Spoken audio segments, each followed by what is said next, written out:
look, you survive, and you're still alive. Carry on. Even if you've been misled and all of your dreams are dead. Carry on. Even if you can't forget, take a quick look and settle your regrets.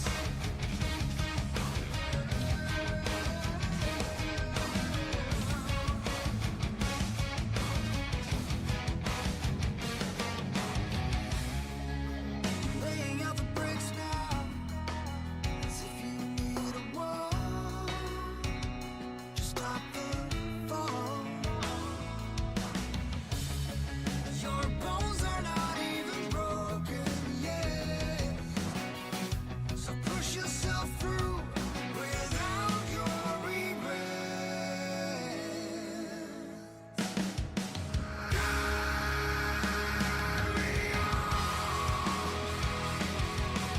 Even if you've been misled and all of your dreams are dead. Carry on. Even if you can't forget, take a quick look and settle your regrets.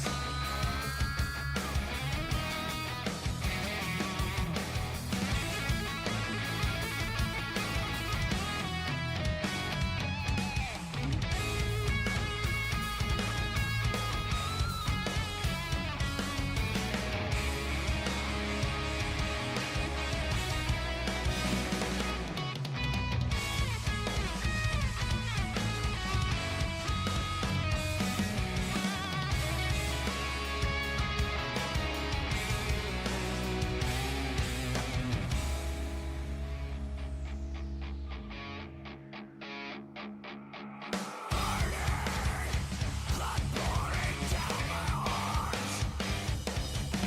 My mind is my cage, and I'm wrapped around the bars.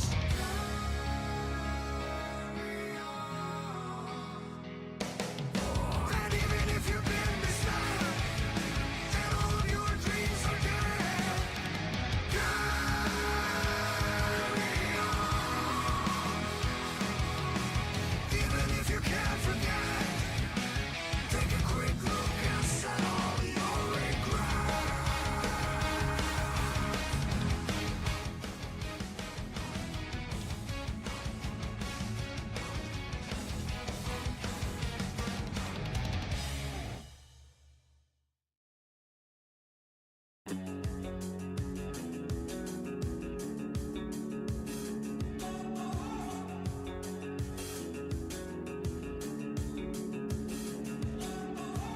Highly sedated, intoxicated.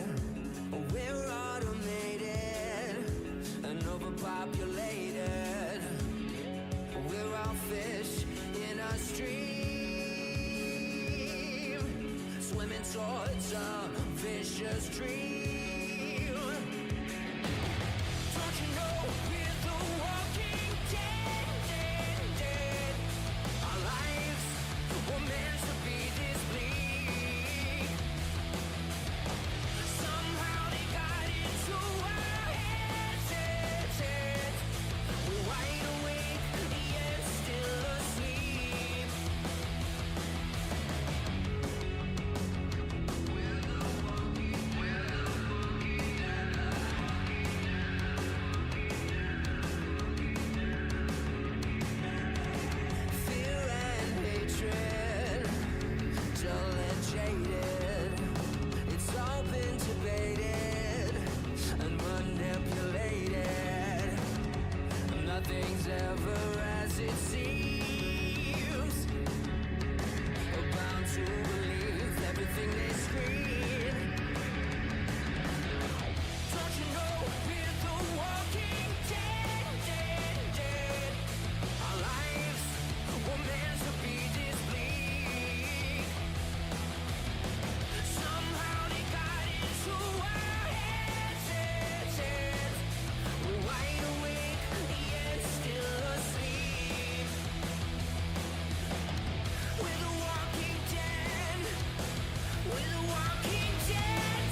intoxicated. We're automated and overpopulated. Don't you know we're the walking dead, dead, dead? Our lives were meant to be this bleak. Somehow they got into our heads, heads, in our heads. We're wide awake, yet still asleep. We're the walking dead. We're the walking dead, dead. Oh, oh, oh, oh. We're the walking dead. We're the walking dead, dead. Oh, oh, oh, oh.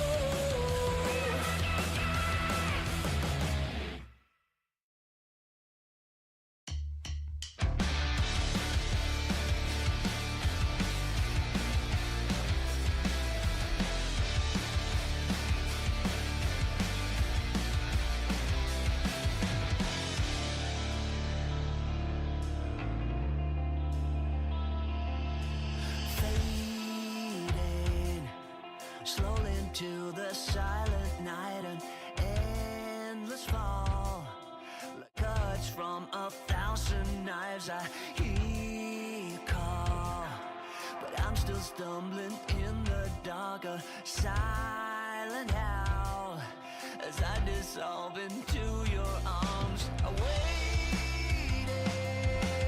now, seduced by a sweet mirage.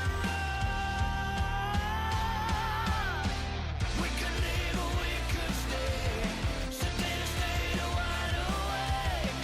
I can't do this anymore, it's hurting like it never has before. We could live or we could stay wide awake.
in the box. Joining me, as always, is the one and only George Cook. Hello, Cookie.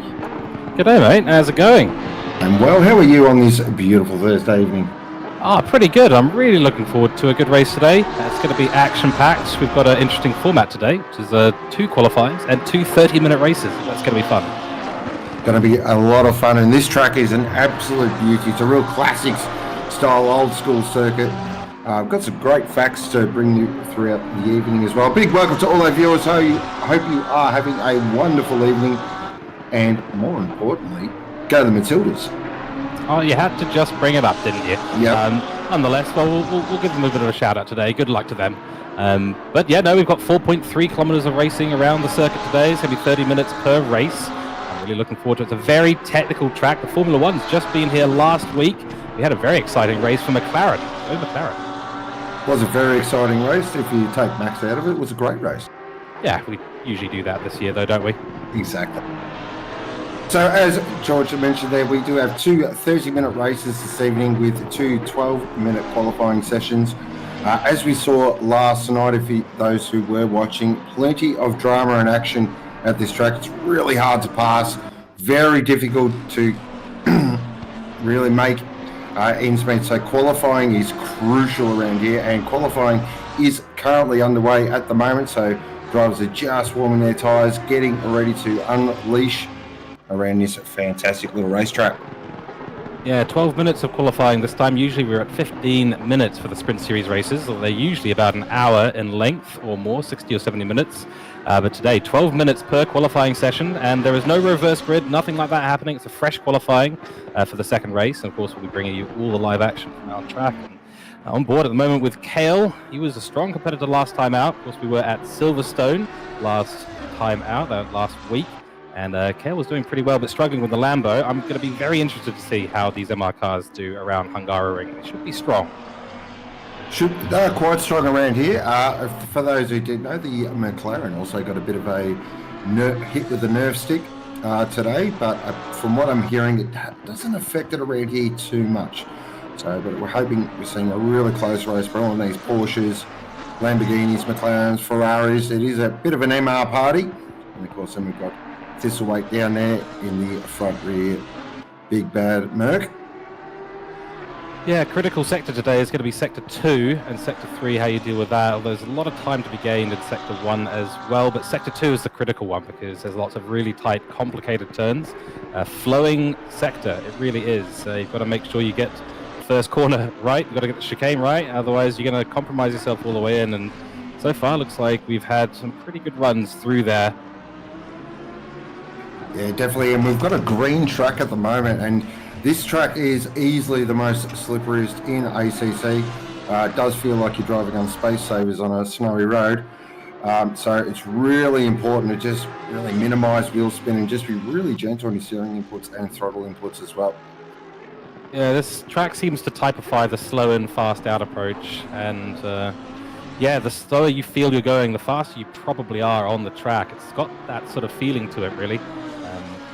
But yeah, green track, that's going to be a challenge for these guys because that's going to make it extra slippery. It's not particularly cold out on track, 21 degrees Celsius is the track temperature at the moment. Hardly any wind, so it should be pretty good going. It's just the fact that it's green at the moment. That's going to be really tough for all of the drivers, but some good qualifying times. We should hopefully see some low 43s, if not a 42 today. So it is Vedica on top at the moment in the Porsche with a best time of 44.6. Kale there in second, Chan in third, Scotty Blair there in fourth, and Morgan in fifth at the moment. I did see some mid 42s on a Octane track during a couple of practice sessions during the week, so we should see some Hollywood numbers probably in the next session, probably not this session considering it is a green track at the moment. Yeah, you just can't get the rear power down in the rear top part of the car on this green sort of track, and the grip that you usually expect to be there, especially through Sector 2, ironically, is just not there to be had. So it makes it a real challenge to get into even to the low 43s. Yeah, on an optimum track, no problem at all. That's where the field was sitting, 43s. And we did have a couple of 42s. I'm not 100% sure about split green, but in split yellow, we certainly did see a 42.9 from Steele, which is very good. And coming across the line on the last straight here is Kale. What is this time going to be? Is it an improvement? Oh, very close. It's 44.67 and then gets taken away by Chan, who's gone to the top of the board. Good luck there from Chan. And a quick rundown of our top 5 in the championship. So it is Convoy leading the way from that magnificent drive last week at Silverstone. From Scotty Blair, Shane McLaws with a brilliant podium being a Pro-Am. Vic Chan, Ethan Kale are your top 5, followed by Ashland Reynolds, Jake McKellar, Joshua Vediger, Cameron Thistlewaite and Christopher Taylor are your 10. Yeah, speaking of Convoy, he's not set a good time just yet. He's just come across the line, P5 to 144.8, so probably not super representative of his speed at the moment. Some good times being set by our AM class drivers as well as our Pro-Am field. This is going to get spicy as well with little overtaking. If you get a couple of drivers ahead of you in a Pro-Am or AM class, you're going to be struggling to overtake them regardless. So it'll be very interesting for the start of the race, which is going to be in about 5 minutes.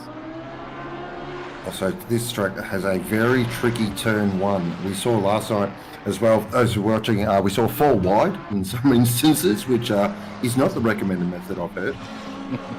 No, that's the challenging way. That's the hard mode way to get through turn 1. I personally had a pretty nasty time out in turn 1 in race 2 of my split. We won't talk about that on stream. At the moment, we'll just focus on what's going on here. Turn 1 definitely difficult. The exit turn as well. If you can get a good run down the straight, you can just get a bit of overspeed and get around people. But it is very, very tricky, especially when you're trying to take an alternative line or do a switcheroo. None of that seems to work particularly well out of the last corner.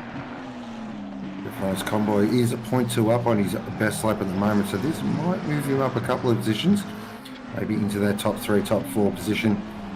Just follow this one. He's lost quite a bit of time there. It's really easy to do around here, but he's made up a bucket load of time there in the second to last corner. Now comes to the penultimate corner.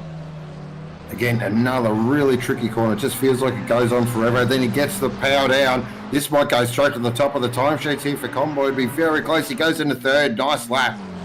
Not bad at all. 44.4. He was up 0.5 of a second through those last couple of corners. Really impressive to gain that much time. You can see that the track is improving, I believe. Might still be green at this stage, but they're certainly starting to find some more grip as they get used to the conditions. Very, very tricky to do in green track conditions, especially around here. But very impressive from Veliger to be still on top. 44.2 from him. He's got the best Sector 1 time, but he's lacking behind in Sector 2 and Sector 3, so he'll have to find a bit of pace through those latter sections with his Porsche. As you just see there, we saw on the radar, just there had a look at it, there was rain on the radar in 30 minutes. Now that won't affect qualifying, could play into the race. We'll have to wait and see on that. Geez, this place in the rain, yeah, no thanks. Yeah, I tried a couple of laps of that. I left the server pretty quickly, I'll be honest with you. Just basically get pressure set and jump out. Yeah, pretty much. That was literally it. First lap I spent, I think, mostly sideways and a couple of times backwards. It's just pure pain. So we do have 3 minutes of qualifying left, so we are getting to happy hour now. It's really timed out. A couple of guys have come into the pits, chucked on another set of boots, so this will be all guns blazing, and track space around here is an absolute premium. Yeah, that is spot on. And the qualifying, like when you start the race as well, very, very tricky to get down into that first corner. We saw a few incidents in the previous splits, but yeah, it's very tricky to get started and then very easy to get overtaken into turn 2. Out on the straight, if you're offline after turn 2 and you're side by side with a car, someone is going to lose out. We've seen that in Formula 1, we've seen that here with the Sprint Series. Very, very tricky to hold position through these first couple of corners. And what do you reckon? I think the best starting position is probably on the inside. I would say on the inside, maybe. You can hang it around the outside of turn 1, which does set you up perfectly for turn 2. But yeah, it really does rely on both drivers being on the same page. You can run it out a little wider turn 1 as well. Of course, we will talk about track limits. It will be a thing here. It's very easy to get 3 track limits at this place. I basically got 3 in the space of 5 minutes last night, so yeah, it's really easy to do. That's rough. Yeah, I also nearly ran afoul of track limits as well. Race 1, I had 2 track warnings by lap 3, which was, frustrating considering who was driving around me at the time. I had to find some pace and absolutely keep on the limit. But yeah, track limits is going to be a thing. Obviously, the stewards will be keen for Split Blue to keep it nice and clean tonight, but I think they will probably have another mega job to do tonight. So shout out to all the stewards behind the scenes who are going to be doing a lot of work tonight, I suspect. Hopefully not. I've got my fingers crossed, touching wood. Here is Ethan. Here's KO at the moment. He's currently 0.5 up. This is turning into a really good lap here. Into the last quarter now. Beautiful apex. Just runs it out a little bit wide, then tucks the nose back in. Unleashes that V10 power of the Lambo. A little bit sideways there on exit. Might have cost him a bit of time. Goes to second position. Look at the gap. 0.20. Nothing in it, but it is Vedica still on top of the timesheets at the moment. Yeah, that 44.2 looking very competitive at this stage. No one dropped into the 43 so far. That was really using all the track there from Kale. Excellent stuff from the Lamborghini driver, and both of them will get one more chance to see what they can do. And Vedager is already slightly up on his time. He had a good exit through turn 1. Into turn 2 we go, and he's finding time at the moment. So he's locked in. He's locked in for a flyer at the moment. Here is Vedager in the Zero Mobile. One of my absolute favourites, this one. It's on a Porsche, so of course bias. I mean, there's a little bit of bias there, but it is a fantastic library, I have to admit. Here is McLaws at the moment, our leading Pro-Am, and he's on a ripping lap here. Of course, coming fresh off a podium, and this will be it, but this is going to move him up a few spots. I reckon this might be close to top 5. It is, 5th position. Wow. Great lap from McLaws. Solid stuff there, McLaws, and he's actually taken a Sector 2 best. He's done a 37.97 in Sector 2, so that's where he's gained all of that time, behind in Sector 1 and Sector 3, but that is best on track right now for the Pro-Am driver. Oh, Glover up to 3rd. From nowhere, he was 15th and just went, yep, no worries, and just pops it in the top 3. Great lap. But look at Vedager. Look at this, though. He's about to really stamp his authority on this one. 0.2 up. He could get into the 43s here very easily if he just keeps his foot in. Through the last corner now, gets a nose in. And just runs it out a little wide. Then hard on the gas, power down, the Porsche's strength. This is going to be a... KO did go to the top, but it's about to be stopped off because Vedica goes straight to the top. First into the 43s, a 43.8. Very nice, but we also have Chan here. He's up on his time as well. I think the track has probably just evolved a little bit. There's a bit more rubber on track. He's 0.4 of a second up. It might not be good enough for P1. Let's see where he comes across the line. It's P2 for Chan. Great qualifying. So it really was being at the on the track at the right time then at that moment. Yeah, it certainly was. And that'll do us for the top 5. John Conboy takes away P5 from McLaws. So that is to be noted. McLaws will drop to P6 overall in qualifying, but that's a very good qualifying for a Pro-Am driver. So he's showing that he might be in for that second 10th of that Pro badge. Here we are. This is round 2 of Split Blue in the Asia Pacific region of Simrigs.com Octane Online Racing, Sprint Racing action. Of course, a big thank you to our sponsors, Simrigs.com, for all your sim racing needs. Go see the guys at Simrigs.com, and if you are one of our much-loved OLR Patreons, you will receive 5% discount in store, which is always nice. That's very, very good indeed. It's a good incentive to become a patron and support this awesome, awesome league that we are all part of, Octane Online Racing, producing some great stuff. So there's our Coca-Cola Zero liveries of Vedager on top. That's a great result for him. He's looking to continue his charge in the pro class field. On the right-hand side, we've got Chan. I do really like this livery, actually, in the McLaren there. Very, very cool. We've got Kale P3 at the moment, the number 52 car. QES sponsored. Very, very cool. I like that. And then the bright, very bright. We do like that from Glover. Good to see him up that top of the grid there. Convoy on the left-hand side with Jeremy Clarkson there. I think your favorite livery there, McLaws, and our favorite program driver. Yeah, big fan as well. It's really cool. Another good one there from Blair. Then we've got Bub now, the 166 car, covered in skulls. We do like that too. And then Bell, P9 at 251 is the car number. And then we've got Taylor. Very cool. I like this livery here, the Galaxy. Looking through a bit of a telescope there for Bowen. And then McKellar, we've got the Valvoline sponsored Porsche. I'll probably let you talk about that one. It's one of your favorites. And also the Coke Porsches are a big fan. Just a quick track update as well. We have a damp track at the moment. So there's obviously been a shower in between qualifying and a race start. So first few laps are going to be very spicy indeed. There will be absolutely no grip out there.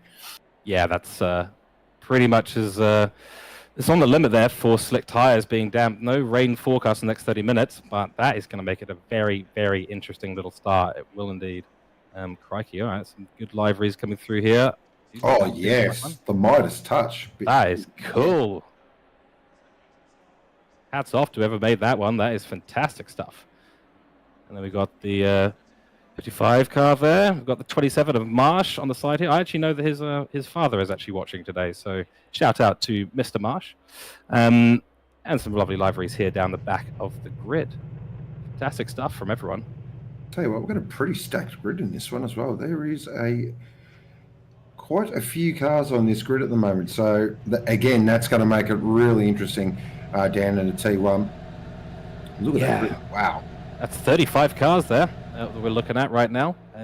So it's quite a lot. Of course, no safety car this season in Sprint Series. We'll be using the virtual safety car, hopefully not in use today. Everyone keeps it nice and clean. We do wish all 35 competitors the best of luck today in round 2 at Hungaroring. This is where the challenge is. This is going to be tough, especially with damp track. That is tricky stuff. I suspect, though, Sean, that it's going to dry up pretty quickly. It's 24 degrees track temperature, 21 degrees in the air, so it should hopefully dry up pretty quickly. Might see it get to maybe fast later stages of the race, assuming that there's no more additional rain during this session. Well, there you go. It's just gone to greasy already. Oh, there we go, indeed. Of course, Hungary is one of the hottest countries there in Europe. So, as we are on formation lap at the moment, just a quick little fact for you. The Hungaroring holds the distinction of being the first venue for Formula One behind the former Iron Curtain. Is that so? Okay. Interesting. Because I believe this is one of the only specifically built tracks for Formula One. That's correct, yep. That's interesting. So what was the, do you happen to know what year it was built? 1986, so it's been racing since 1986, so it was built just prior to 1986. 1986 was the first Hungarian Grand Prix. Has hosted other events such as World Touring Cars, European Le Mans Series, and European Truck Racing Championship. Now that would be interesting to watch around here. Right. Fascinating history at this place, and I mean, whoever the madman was that decided to invent a course like this, we will, I'm sure, never forgive him. But no, it's a fantastic track. It's very, very tricky as a driver, but it's fantastic to watch cars go through here because the racing is so close. Opportunity is to overtake so few. It really does create an incredibly exciting race to watch. They will now line up side by side. They'll get nice and close as they are being directed by their race director in their voice chat, and we will be going green momentarily after a couple more corners.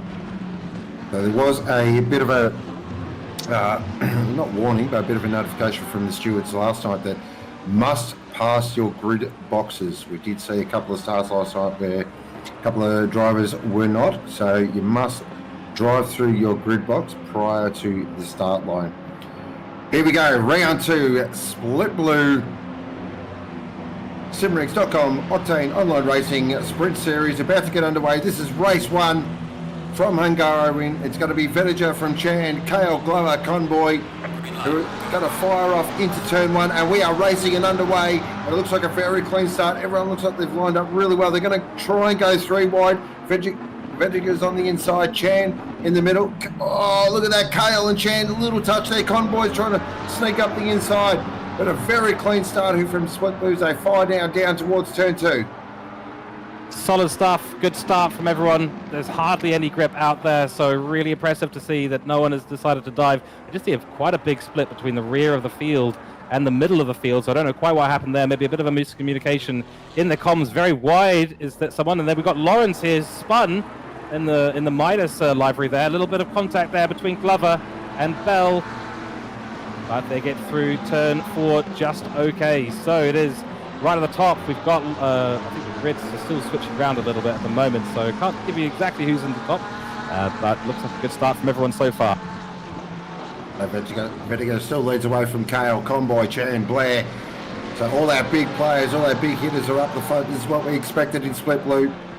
We still got 28 minutes to go, so everyone now is just... Oh, who's that? That looks like Blair. Blair's gone.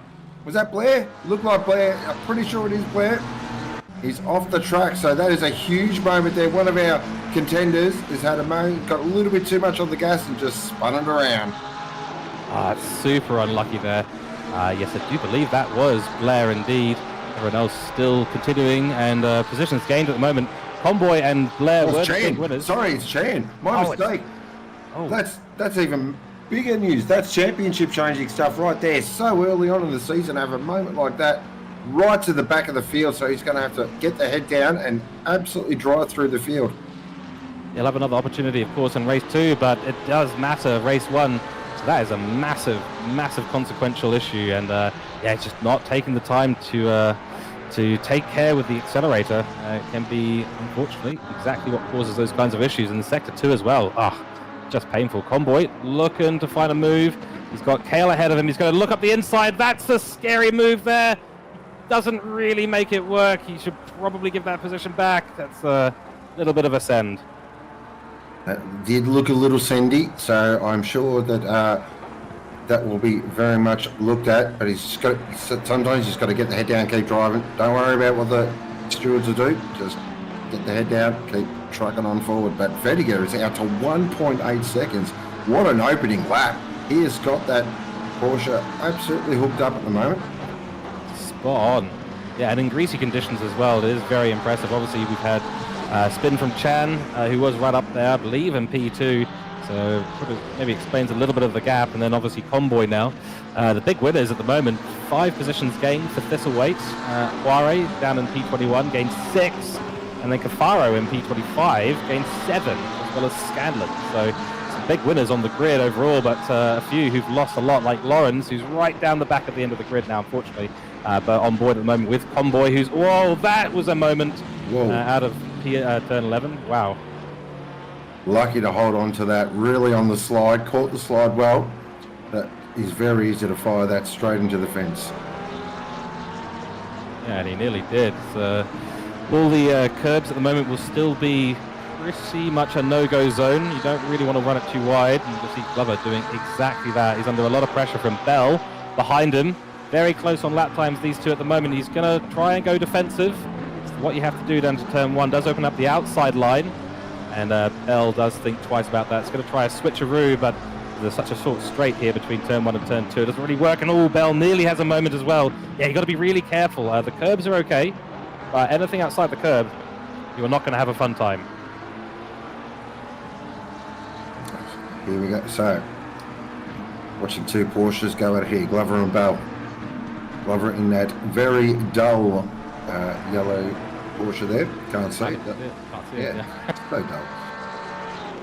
Oh, again, that's probably the easiest spot on the track, the copper track limit warning, right there. Yeah, I think a number of people will already have copped a couple of invoices in that part of the circuit, and others. I mean, even coming through this corner here, I never remember the exact quarter number here, but on the outside there, you got to be careful just to keep it outside of the green too much, and you are going to get a track penalty in this corner too. Sector 2 is just full of track warning zones. Just got to keep it so tight, and that is going to be an invoice. Oh, here we go. Blair's going to try and fire it up the inside of Kale here. This is a big, bold move. He's side by side. He gets that done. Oh, that's a very good move. I like that. That was good. Decisive. Saw his opportunity and just fired it straight up the inside. So Kale's just getting boxed around here a little bit. He's just going to take a big, deep breath. It's a long race. Oh, Blair runs a little wide, but cuts the corner off and gets a beautiful exit as well. And now he's off after Convoy.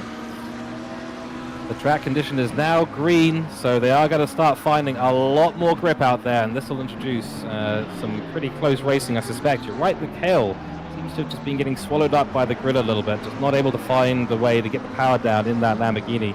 A very, very powerful engine in that car, and a lot of power going to the rear tyres, so it is very, very tricky. But looking back a little bit, P5 is Glover at the moment, still on the battle with Bell, but Bob now in P7, starting to close in. He's got Sifferwaite who's currently our Pro-Am leader. What's happened to McLaws? I think something's happened to McLaws, because I don't see him up there anymore. He has.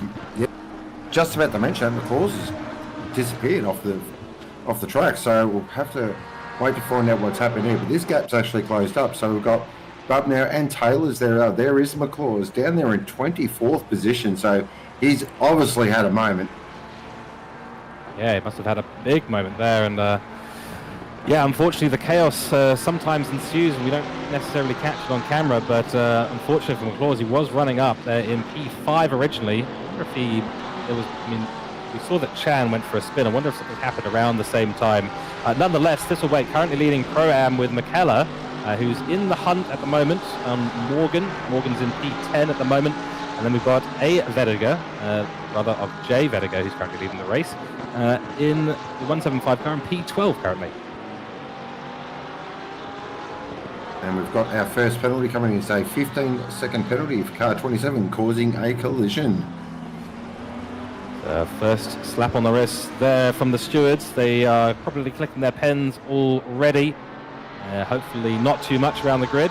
But the lead AM class at the moment is the Ring, and then Hayden Marsh, who did just cop that penalty back in P18 there. He's the second place in AM class currently, but this little battle here, little battle pack is evolving between Glover, Bell, and Bubnow and Taylor. This is going to go on for, I suspect, probably the next 20 minutes of this race. Turn 1 is so tricky. It's one of those turns that you just feel like you never get right. Every time you take it, you're like, no. Yeah, can confirm that is absolutely true. It's the feeling that every driver has. In fact, I don't think I've ever done what I would consider to be a perfect lap around this course. There's always something missing. There's always one corner that you don't quite do right, and Bell ran very wide there. Is that going to open up a little bit of a gap there for Bubnow? No. Just all going forward very nicely so far. Good racing between all four of them. I thought as well that Morgan is putting a lot of pressure on Thistlewaite as well. It's just happening just behind this fight at the moment. But Glover at the moment, he's holding on to P5 and doing very, very well. A pair of Porsches and a pair of Ferraris. This is echoing Le Mans for me. So I'm in my element. It's actually really interesting to... Oh, that's definitely going to come with an invoice there for Glover. That's using the whole track and some. Again, interesting lines from all four drivers here. So Glover very much looks like he's turning in quite early, where you can just see there Bell's actually turning a little bit later and trying to close the corner off. Yeah, that defensive line's going to compromise him if he's not too careful, but he's taken a nice wide line there and trying to open up the corner. Slow and fast out is probably the way to go, the main way to go at this kind of track, but it does open you up quite significantly, especially if you're opening up the corner nice and wide. But if you can go in shallow and you can get the power down, if you've got the confidence on the accelerator, then you can absolutely make it work. But that was not an ideal exit there out of turn 1 for Glover, so Bell is going to be in with a look. Glover already knows that there's a potential here, so he's trying to close it off. Good braking between these two. Nice and patient there from Bell. You've got to give him a hats off. He's really close, Glover, and has been for the last few laps, but he's keeping it nice and patient. The real idea here is to, sort of be patient, wait for the other driver to make a mistake, be consistent. But I think one of the most difficult things, certainly, that I've done has been following cars around this track. Difficult to see your braking zones, difficult to know what kind of line the other driver is going to be taking, and that can pose all sorts of problems. So when you see a good little close battle like this, you've got to take your hats off to these chaps. Come through that chicane with those horrible sausage curbs that can launch a car into the stratosphere. Maybe we're reading too much earlier, but Glover, look, oh, that could be another. He's really extending the track limits there. Glover just seems to be struggling there a little bit. So looks like Bell is definitely putting the pressure on, and we're just trying to force an error there, and you can just see the two Ferraris in the background. But what that has done is he's definitely, Glover's starting to get a bit of a train behind him as well, because we've got Thistlewaite and Morgan just starting to attack onto the back of this. So this is becoming a 6-way fight. Make that a 7-way fight, because I do believe that is a McCullough coming up to the back as well. So this is about to get really interesting very quickly. Great little battle. Defensive again goes Glover. He wants to cover off the inside line. He knows that the send can happen. Good bit of slipstream down here. It's quite a long straight as Bell does pull out. No, thinks better of it. Good stuff there. And oh, that was a close one from Bub now behind Bell. Yeah, this is going to be a fight to watch for the rest of the race, really, because it's absolutely brilliant stuff so far. Vedager is out to a 1.4 second lead over Convoy. P3 is Blair, P4 Kale, and then we've got this battle going on. I was just keeping an eye on that gap. That gap's coming down up the front as well. So Convoy does have the fastest lap at the moment. So he's got the foot down, trying to chase up the Vedager. We're going to go for a move up the inside. Oh, that's bold. Oh, not sure about that. Oh, I tell you what, that's a very interesting one. Probably not the place to pass.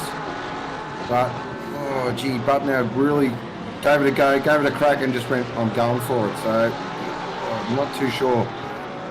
That's a tricky one. I mean, any time you're overtaking on the inside, you run the risk of going over a curb. It just launches the car, especially if you're taking a little bit more of that inside curb. And that means that the person on the outside inevitably is going to end up obviously trying to maintain some sort of racing line as much as they can. And contact is almost inevitable at that point. And yeah, maybe a bit opportunistic there from Bub now. But as you said before, and I agree with you, you've got to find the gap and you've got to go for it. You've got to be decisive around this track, because if you're not, you will not get an overtake here.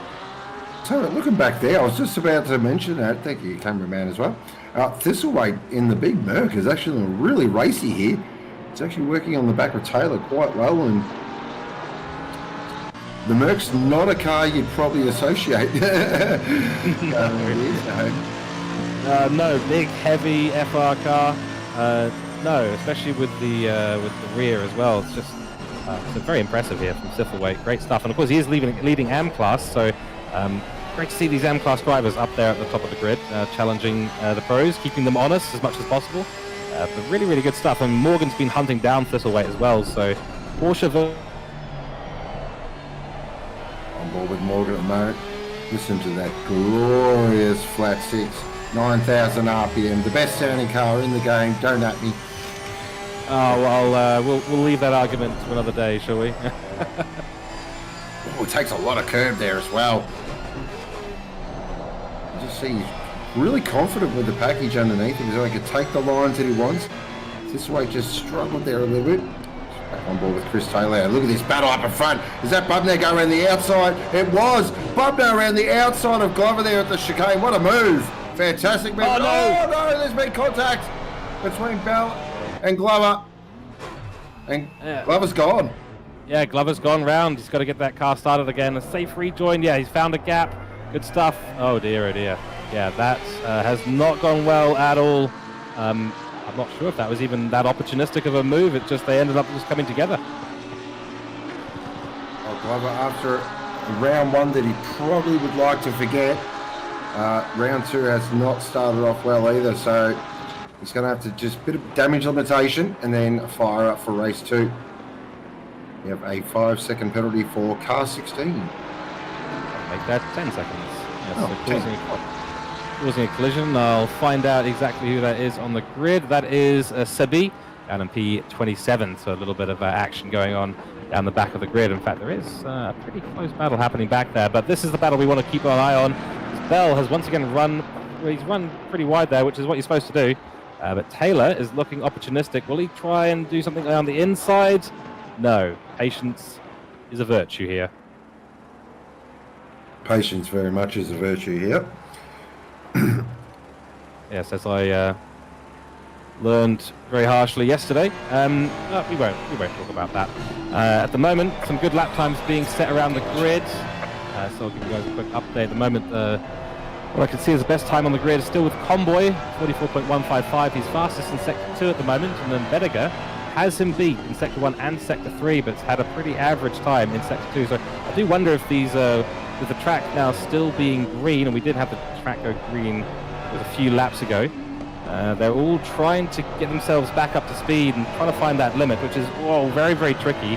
You see the Ferrari of Taylor we're on board with right now. Great onboard shots and sounds coming out of this Ferrari 296 GT3 car. That's getting pretty close to being wide there, but keeps within the white lines. Very good job so far by Taylor. He's got Thistleweight in the Mercedes behind him, so pressure is certainly not off. I just noticed there as well some cloud cover coming over the track, so that might just reduce the track temps a little bit. As looking here at Taylor in that beautiful Ferrari, also carrying the Simrigs sponsorship on the side, and Sim Magic as well. Oh, and speaking of Sim Magic, we do have the GD3 Cup, sponsored by Motorsports Australia, their esports division, and Sim Magic, that's coming up tomorrow night on the channel. Certainly is, and of course coming up next weekend we have the Permobile Silverstone 6 hour as well. Oh, and there we go. There we nice go. Little graphic nice little graphic for everyone. And that will all be live here on Octane Online Racing as well. So get your ACC racing fix right here. Yeah, well, it's Hungaroring, so you know what's there not to like at this stage? Fantastic track, fantastic drivers all around the grid, and we've had some great action so far. The gap between Convoy and Venager has increased, and Convoy has got himself a 15-second penalty. That is huge for the championship. That is massive. That's going to drop him down quite a few positions there. Of course, that would have been before that incident we saw a couple of laps ago. So with Kale, brush it off. Damage limitation as always. Looking here at Chris Taylor, still trying to find a way past Bell.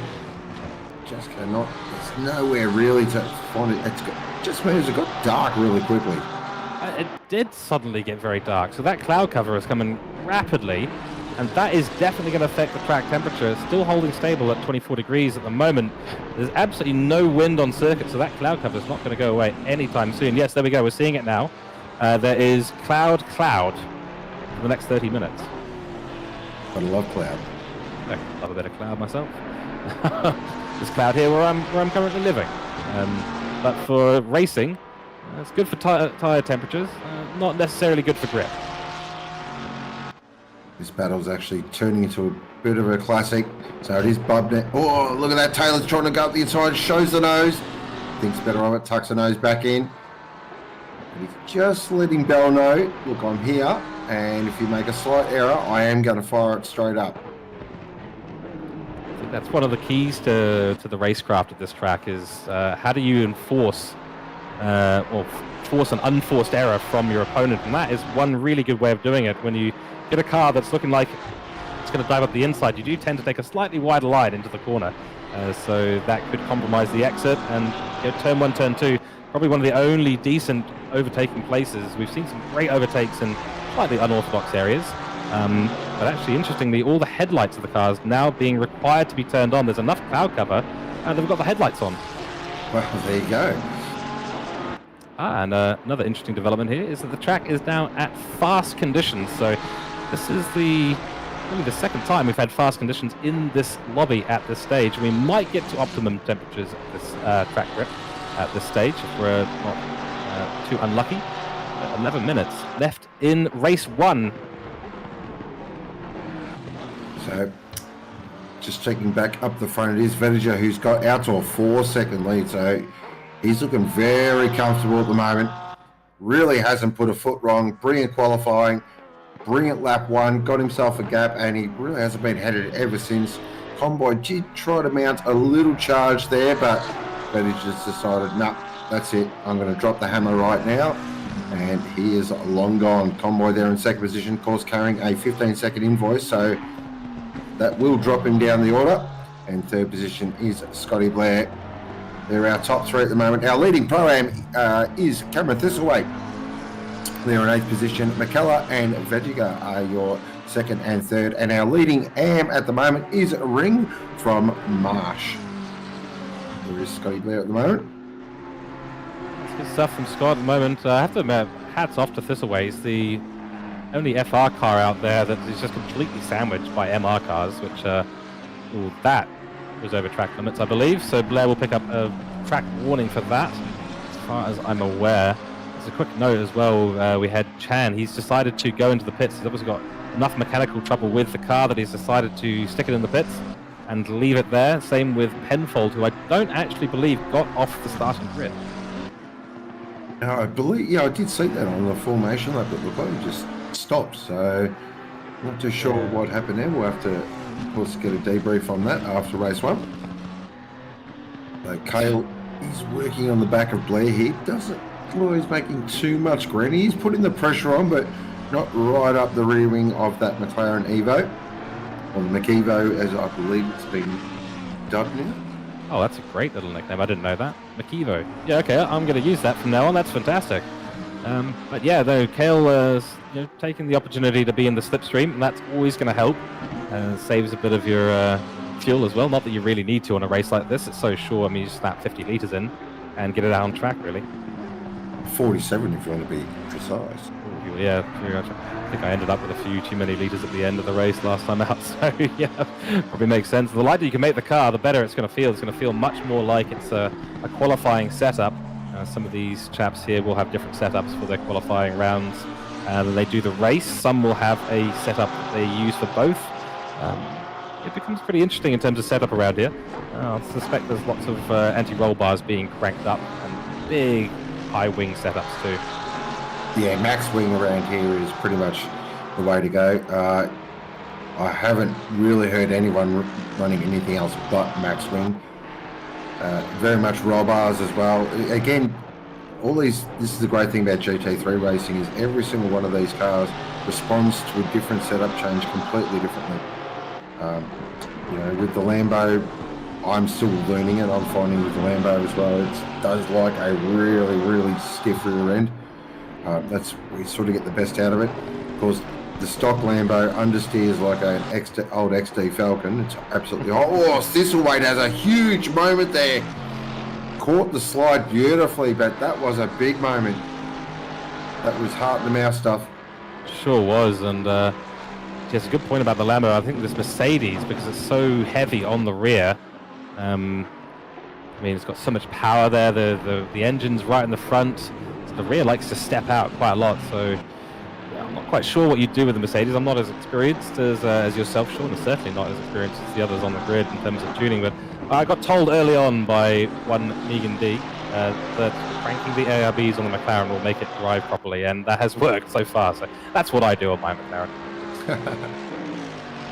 I'm an expert at setups, so I just get a fast guy to get me one, and there you go, job done. So all I have to do to get a good setup is delegate. Gotcha. Right. Exactly. Yeah, noted for next time. That's the key to management and team leading. Yeah, I better get Paul Britt in the DMs. Look at that, Josh Morgan trying to fire at the inside of Thistlewaite here. He's really starting to work on the back of that Mercedes. He's got a nice run here out of turn 2. He's going to head up towards his fearsomely fast turn 3. Clip the curb, take as much as you dare. Don't run it too... yeah, that's close. Yeah, I think it might have just been in. It's such a tricky place out of turn 2 where we saw Thistlewaite get really wide, and then it opens up the line. That might have been track limits there too. I think that might have been actually okay through the chicane. That's another corner on the track that you never feel like you get right every lap either. No, it's also the scariest one because you know that if you hit that second curb wrong, or even the first curb, if you bottom out the car through either of those nasty little curbs, then the car is completely out of control at that stage, and you are just a passenger. Well, that's the other thing with these GT3 cars. They're very aero sensitive as well. So anytime you bottom out or anytime you sort of half throttle anywhere, it just really disturbs the airflow. Of course, some are more sensitive than others. I believe the McLaren and the Ferrari are quite aero sensitive, where the Porsches, Yeah, exactly right. Yeah, I have to get myself into a Porsche at some point. I do love the sound of the car. I'm not going to reopen any arguments at this stage, but it is definitely one of the better sounding cars. Thistlewaite going defensive there, and wide line for Morgan. He's gone a little bit too deep there on turn 1. That'll bring McKellar onto his rear wing. Not that McKellar has been anywhere else this race so far. Thistlewaite doing a fantastic job to go defensive and gone very, very wide into turn 2. They're going to go side by side now into turn 3. Oh, trying to get that track back as much as possible with Thistlewaite, and that nearly caused a collision. This is bringing McKellar right into the fight, but McKellar's just been sitting back there, happy to stay patient at this stage and watch these two fight. He's been seeing for the last couple of laps that both Thistlewaite and Morgan have been going side by side in areas that'll give him a run. So if anything happens between these two, he is right there to pick up the scraps. Big penalty coming out for car 11, that's Apreciado in the Porsche. There was another penalty I saw there as well pop up for car 55. I believe that was a 10-second penalty as well. As this battle does rage on. A bit of a check up the front, so it is Vechiga still leading the way from Convoy, 3.9 seconds of the good. Blair, Kale, Budnow, Bell, Taylor, Thistlethwaite, Morgan, which is your battle on the screen at the moment. McKellar are your top 10, and we have 3 minutes 30 to go in race 1 of Split Blue. Oh, what a good race so far it has been, and I think the stewards were pretty happy with Split Blue today. There's not too many penalties out on grid at the moment. Everyone's been taking it nice and easy, especially in the earlier stages of this race. We did see a start on damp conditions, which is a little bit unusual. As you said, a downpour happening between qualifying. I think there's an hour between, in terms of the track here, about an hour between the sessions. So there was enough time for that rain to come down and not quite settle. So yeah, but fast now, so they'll be happy. Very happy, and of course, it might, if anything, history tells us if race 1's a relatively clean affair, race 2 tends to go off like a frog in a sock. So we'll see what happens. Back with this battle here. This is another battle that's been raging all race between Bell and Taylor. Taylor's now at the point now, if he sees an opportunity, he's going to have to go for it. Or just... Oh, he's got a drive-through. He's got a drive-through. Yeah, track that's limits. Track limits. Oh dear, that's going to ruin it for Taylor. That's so unfortunate, especially with him being so close to the back of Bell, and he's been looking for opportunities to overtake all race, and now to have a drive-through, so easy to do. Oh, a little bit of a look there for Kale. So Kale is closed right up. 0.5 a second in the last few laps on Blair. Blair is maybe starting to struggle on tyres a little bit. Of course, there's no mandatory stop during these races, so you're on one set of tyre, depending on the car. I'm looking at the Lambo here, although at the moment this doesn't seem to be telling that tail in particular. The tail of Kale so far looks like he's going to be getting past Blair if he can make this work. He's got a good slipstream down on the pit straight. Will he be looking to send it into turn 1? I think he's a little bit too far back. Definitely too far back from back there.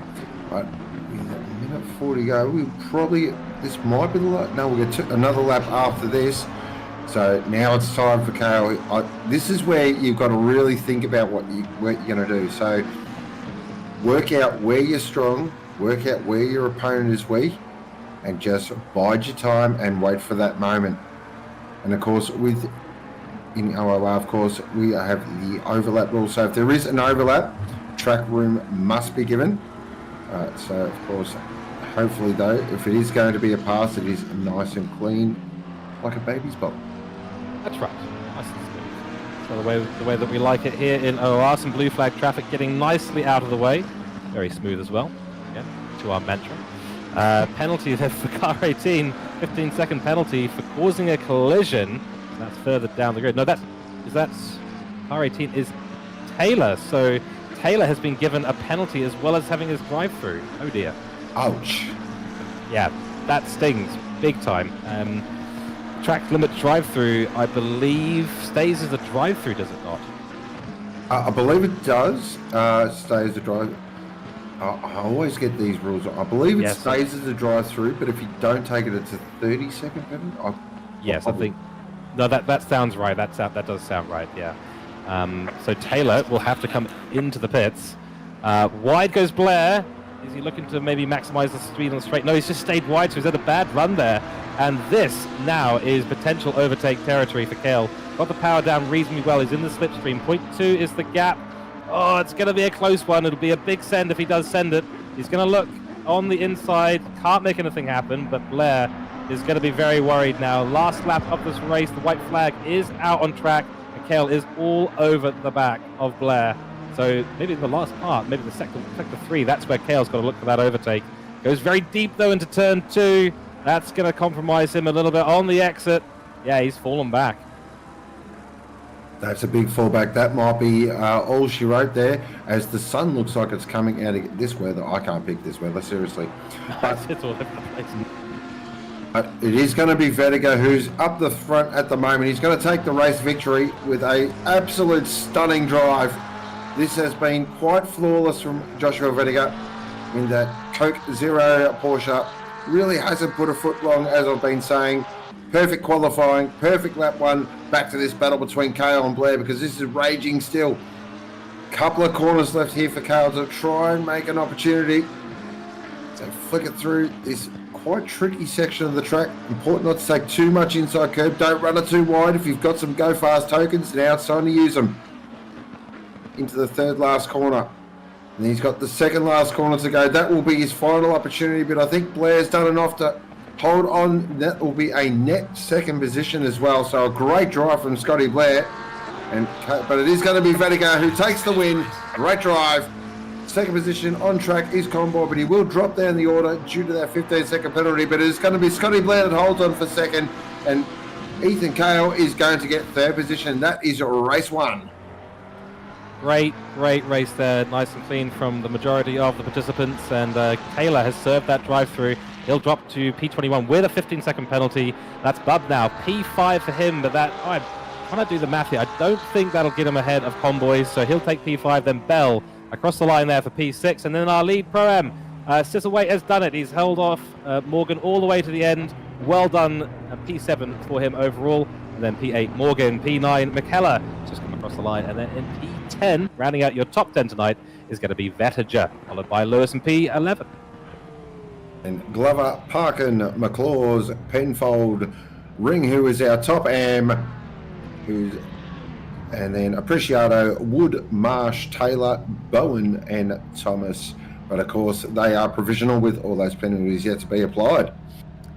Correct, yeah. Big winners in that race in terms of position gain. Thistlewaite gained 8 positions in that race. Fantastic stuff. P15 Penfold gained 8 as well. And then Scanlon gained 19 positions up to P16. So Scanlon has had quite the race.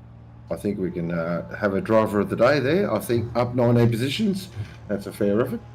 Yeah, from all the way at the back of the grid. I don't know if there was a inability to be on qualifying or what quite happened, but Scanlon's gone right from the back, right to the middle of the field. So yeah, I think that's a driver of the day nomination if you ever saw one.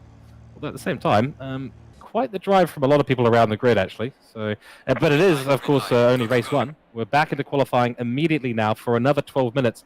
Yes, that's right, folks. We are straight back into it. The cars are going to go straight back out on track. Looks a little bit windy out there, Sean. Does look a little bit windy. Breeze blowing off the hills there. The hills are alive. No, I'm not singing the rest. Just letting you know. I was going to give you space for it, but we are back to green track conditions. 23 degrees the atmosphere and 29 on track. So very hot out there. Of course, we have advanced time quite a bit. It's now 3 p.m. out here in Hungary, and we'll be doing 12 minutes of qualifying and then back into our second 30-minute race. So Will Vettiger will be able to continue his run of great performance here and take another P1 in the qualifying session. It's quite possible, but he'll have Comboy, who'll be eager to make up for a, unfortunately, quite a poor result with that 15-second set penalty.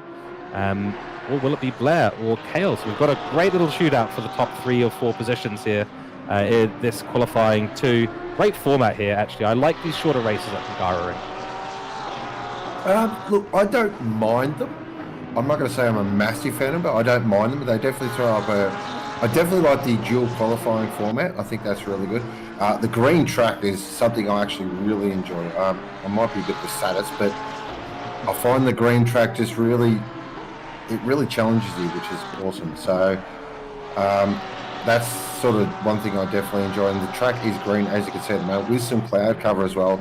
Hungaroring is also another one of those tracks that always seems to be hotter than everywhere else. So I don't know why, but it just seems to be. Just seems to be, yeah. It's nestled deep in a valley, so maybe that explains some of it. I'm not sure. That would actually create a cooler track, as I understand it. Although my geophysics is not particularly strong, I will admit. On board moment with Marsh. He had an interesting time out. He was actually P2 in AM class, so did actually pretty well for himself, but sadly he dropped out of that. I think to a P3 in AM class due to the 15-second penalty he's ended up on. This is actually one of my personal favorites liveries on the grid here. That Ferrari is one that I believe he's done himself as well, so it's off to Hayden Marsh there. Good job. So he'll be going on to his first hot lap around here in the 296, and the 296 is an interesting one here. I think it's a great sounding car. I don't know quite how it performs at this track. I think it's quite similar to the McLaren in a lot of ways, but I know that it can really step out. The rear can be very punishing, kind of like a Lambo, really. Yeah, from what I'm hearing, I've only done, like I say, 5 laps tops in the Ferrari. The one thing that I keep hearing, though, off the line, it is an absolute slug. Yeah. We'll keep an eye on that for the next race start, actually. See how many Ferraris seem to drop positions. Could be quite a few. On board with the 77 car of Glover, the brightest car on the grid. And unfortunately, he was one of our brightest stars in race 1, but had that incident with Bub now, I believe it was. So correct me if I'm wrong, Sean, but he had an unfortunate incident there at turn 7 or 8 and ended up spinning around. So he'll be looking to make a bit of a comeback. A good qualifying here will see him potentially out of range of those guys. So he'll need to put in some really, really good laps.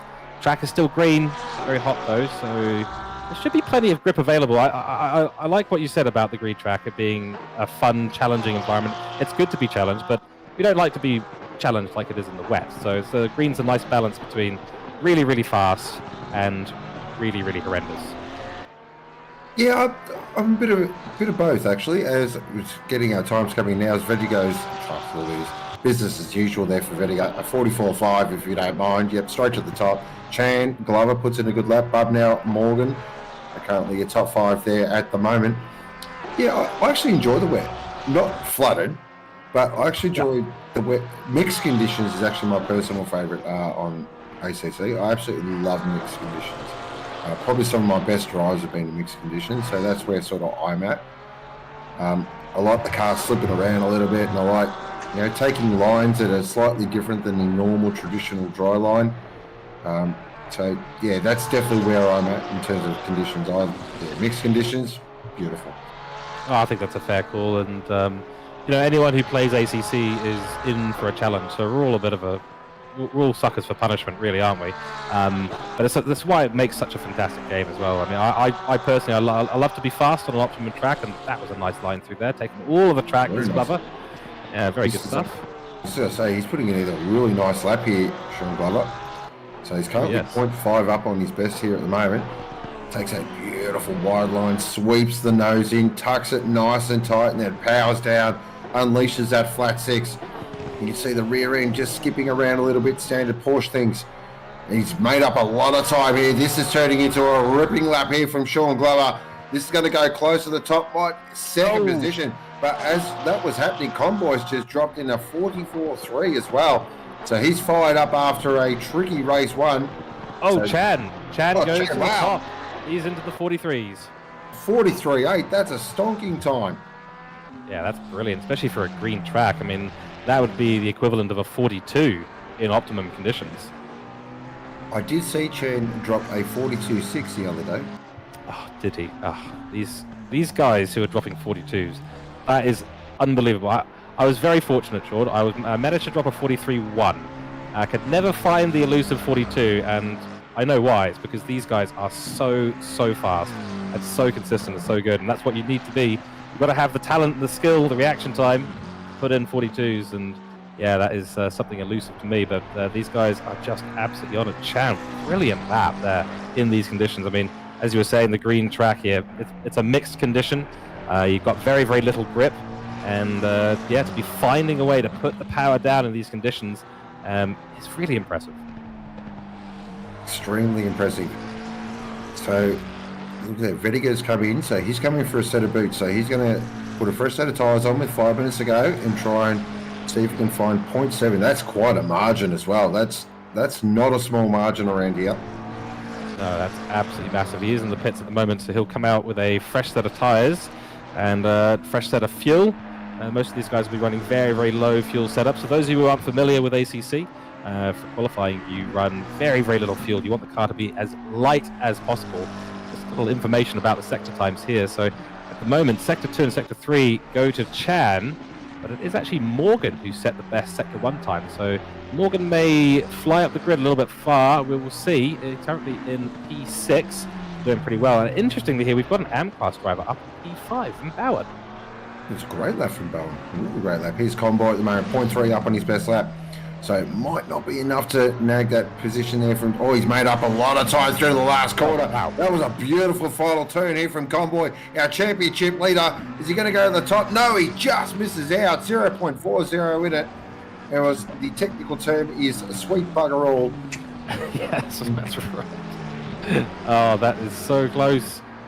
He's got a lot of time to gain there. He's actually took a bit of a wide line. That's why we had a lot of time gaining to turn 1. But 4 minutes left in this qualifying, so there's 3 or 4 more laps out there for everyone on the grid.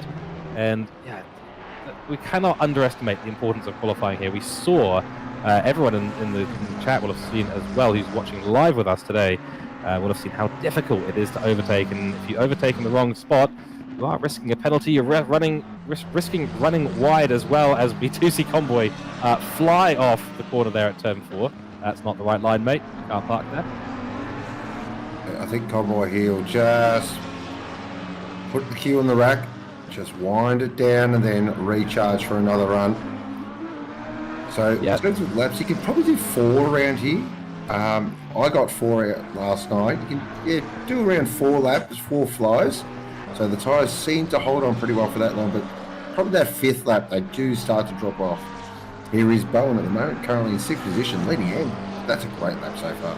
That is a fantastic lap. He's only 0.8 of a second off P1, which is, really, really top stuff. So he's in the McLaren, which we do know is strong. It has a little bit of a nerf, as we talked about earlier on in the latest update, which didn't affect the previous 2 splits yesterday.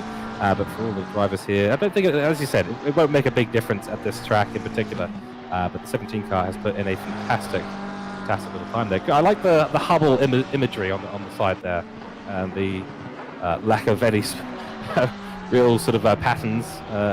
But the most beautiful pattern in the universe right on the side there, as captured by the Hubble telescope. So I quite like that live ride. It's a little bit plain. Some folks might not like it, but I'm a bit of a space fan, so that's quite a nice little touch. I like that.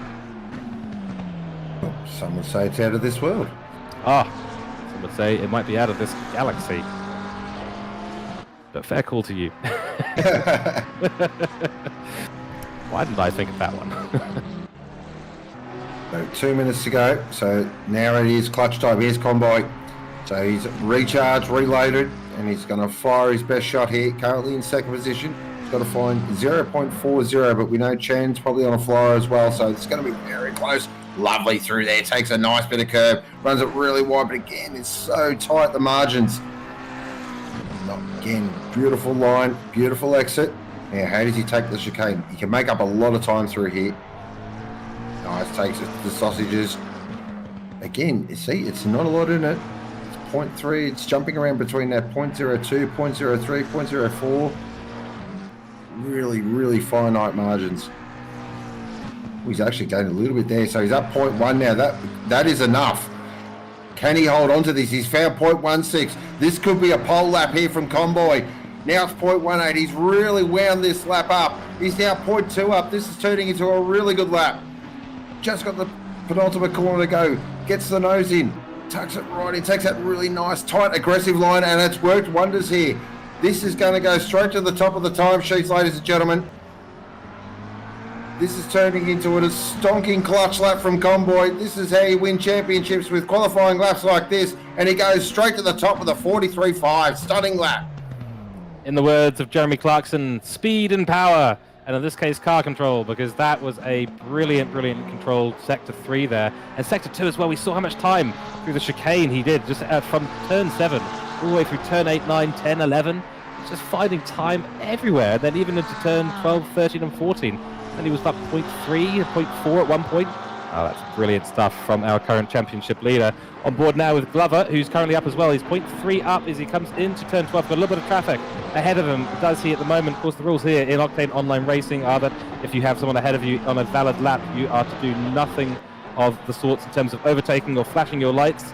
Their valid lap is just as valid as yours, but he's still up 0.2 of a second. This is really good from Glover at the moment. This could bag him a P5 slot. McClaws has also jumped up to P5, but currently looking at Glover. What can he do? Let's see. Across the line he goes, and it's a 44.17. That's good enough for P4. Great lap. Fantastic lap. He did have Blair in front of him as well, which would have helped him with a nice little bit of slipstream. Here is Vettiger at the moment, our winner in race 1, 0.2 up. So this might move him up a little bit, but it's definitely not going to be the pole that he got in race 1. So he's going to have some work to do in race 2. This might jump him, I reckon, up to 6th position. Oh, look at that. I should be a mathematician. Great lap there from Vettiger. Yeah, absolutely. Great stuff. That was prophetic, that was, Sean. Here all week. Brilliant. I'm not a big fan of black and white liveries, but I do like this one. It does suit the McLaren really nicely. Yeah, what's on the side? Is it Covenant? Yeah. It does say Covenant, and he's actually on a really nice lap here as well. So he's 0.4, half a second up on his best. So this is going to move him way up the order. This could go close to a top 10. It's going to be extremely close. 11th. Great lap though from Parkin. Good, solid lap. Yeah, that's the way to end the qualifying session. It sure is. And your grid at the moment looks like this. Convoy is on pole. Chan has taken out P2. Kale in P3 at the moment with the best Sector 2 time. Glover is in P4 with a 44.1 across the line. Goes this away on board right now, is in P20, goes up to P16. So that's maybe a little bit disappointing, but we didn't see Thistlewaite have a huge amount of qualifying pace in the previous qualifying, but did very, very well in the race to find position. And that, ladies and gentlemen, is going to be your second qualifying for the evening. It's great. I love having 2 qualifyings. There is something about a qualifying session that just gets you up and about a little bit more than racing. I don't know why, but it just does. We should just have 30 minutes of qualifying, shouldn't we? Yeah, done. Yeah, round 3, 30 minutes of qualifying around Kyalami. Done. Yeah, perfect. Yeah, we'll do an endurance round. 90 minutes of qualifying for a 5-minute race. This will be yes. We race have 2.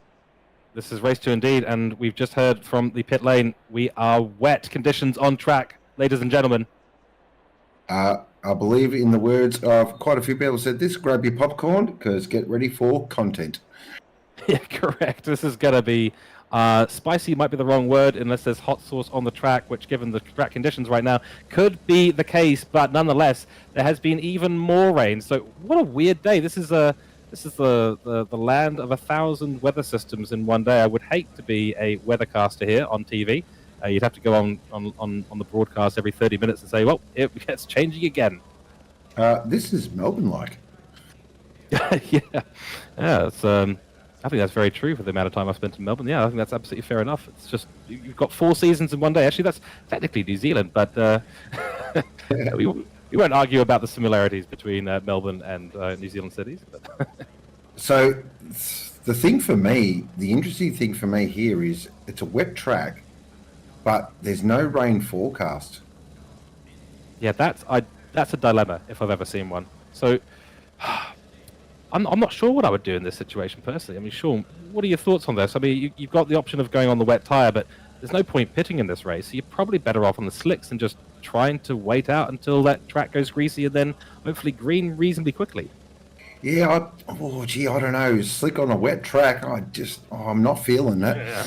No, and especially with the amount of curbs that you have to go over. The runoff area, of course, is not curb. It's concrete, it's astroturf, it's all sorts of things that you don't want to be putting a slick tyre on. And even on the wet tyres, a wet track is no joke. It's nothing to scoff at all or look at in a simplistic view. You've got to be prepared. So, yeah, they've got 30 seconds to decide. I'm not jealous at all of anyone on this grid currently.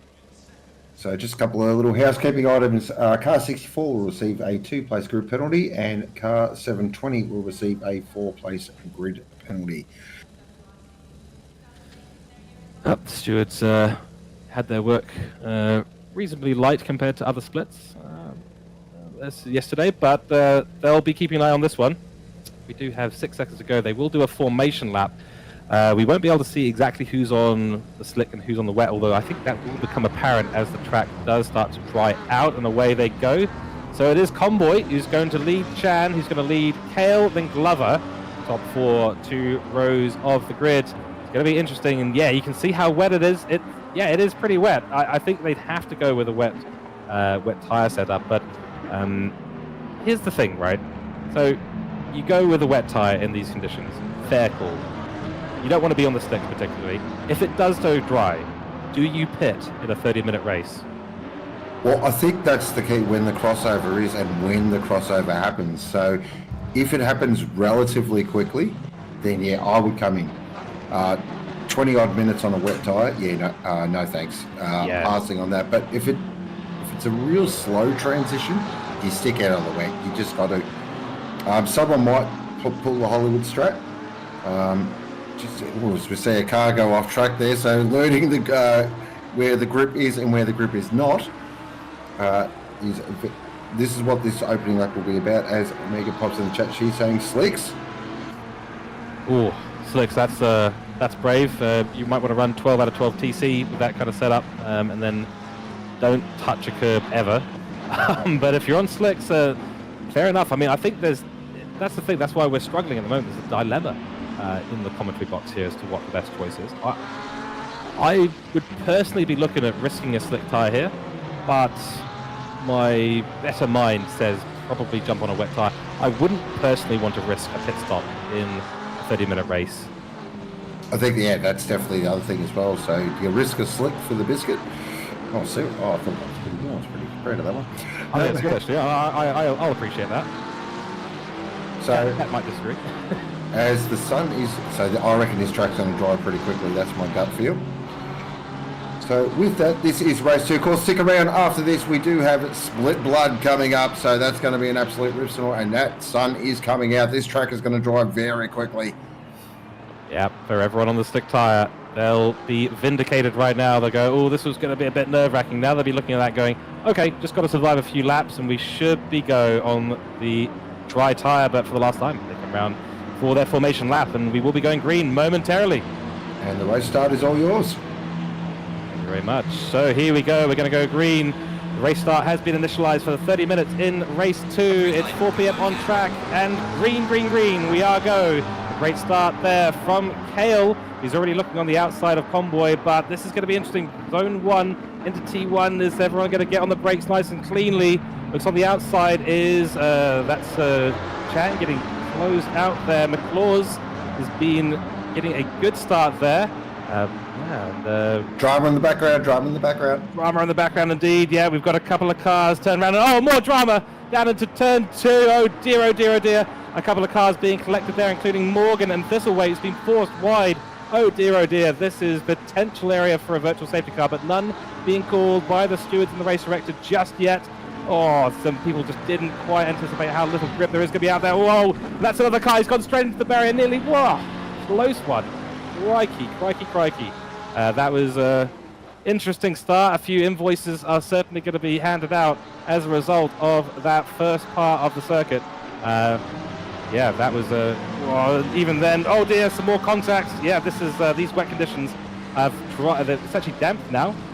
But it is causing a lot of chaos out on track. Very difficult conditions for these drivers to adjust to. Very much so. And you can see the track is drying very quickly. So this track is going to evolve very quickly. So it's really important. I think the other big important thing here as well is tyre pressures. So setting those tyre pressures, making sure that they're correct. So when the track does dry up and the track starts to grip up, that you've got those tyre pressures absolutely spot on. If you overpressure a slick tyre or underpressure it, absolutely horrible to drive. Very sensitive these cars are to tyre pressures. Yeah, you've got to be absolutely. Oh, look at this! Let's not talk about tyres. This is quite spicy in the background here. This is Thistleway trying to go around the outside. There, it looks like, is that Thomas? Yes. Or Cafaro. There. So he's going to go side by side down the main straight. Thistleway with that big AMG power. The V8 just rocks past the Porsche and says, thank you very much, I'll be taking some of that. He's back here with Shawnee Bubb now, chasing McLaws. McLaws had a fantastic start. Our top pro-am in 6th position. Here, Jake McCullough, who's got Bell right behind him. So Bell's had a bit of an interesting start. Not as high up as we saw him in the last race, but I'm sure he'll drive through the field as best he can. This track, he's now gone to greasy, so wow, this track has evolved quickly. We are 3 minutes in. We're at greasy. The track temperature is very high. The sun is out. I wonder if we've got anyone who's actually out there on a wet tyre. I think that'll become pretty evident as we might see some people pitting.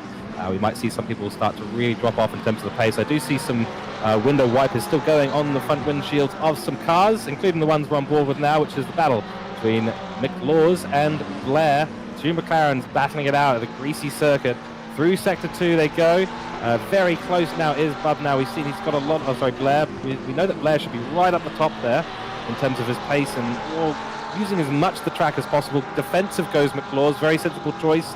In these conditions, he'll have to hug a lot of that curb. Oh, doesn't get a good run, though. Out of turn 11, that's not going to be ideal. Stays on the inside.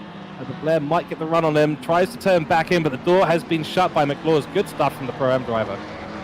Great exchange between both drivers there. Really nice, clean, heads-up racing. And we're seeing a dry line, that light grey line. Oh, so McLaws gets way out of shape. And that's going to let Blair go straight past. He's going to be on the outside there for turn 1. McLaws is going to have to tuck back in. He does. So just got a little totally down the exit of the final turn. Oh, as Blair decides to run very deep. No danger of an apex there. Oh, there's a contact. Oh, between McLaws and Blair. That was a little untidy. Yeah, that's a bit scary, isn't it? Now, Bub now's sitting there with his popcorn going, oh, I'm ready for some of this. Yeah, that's right.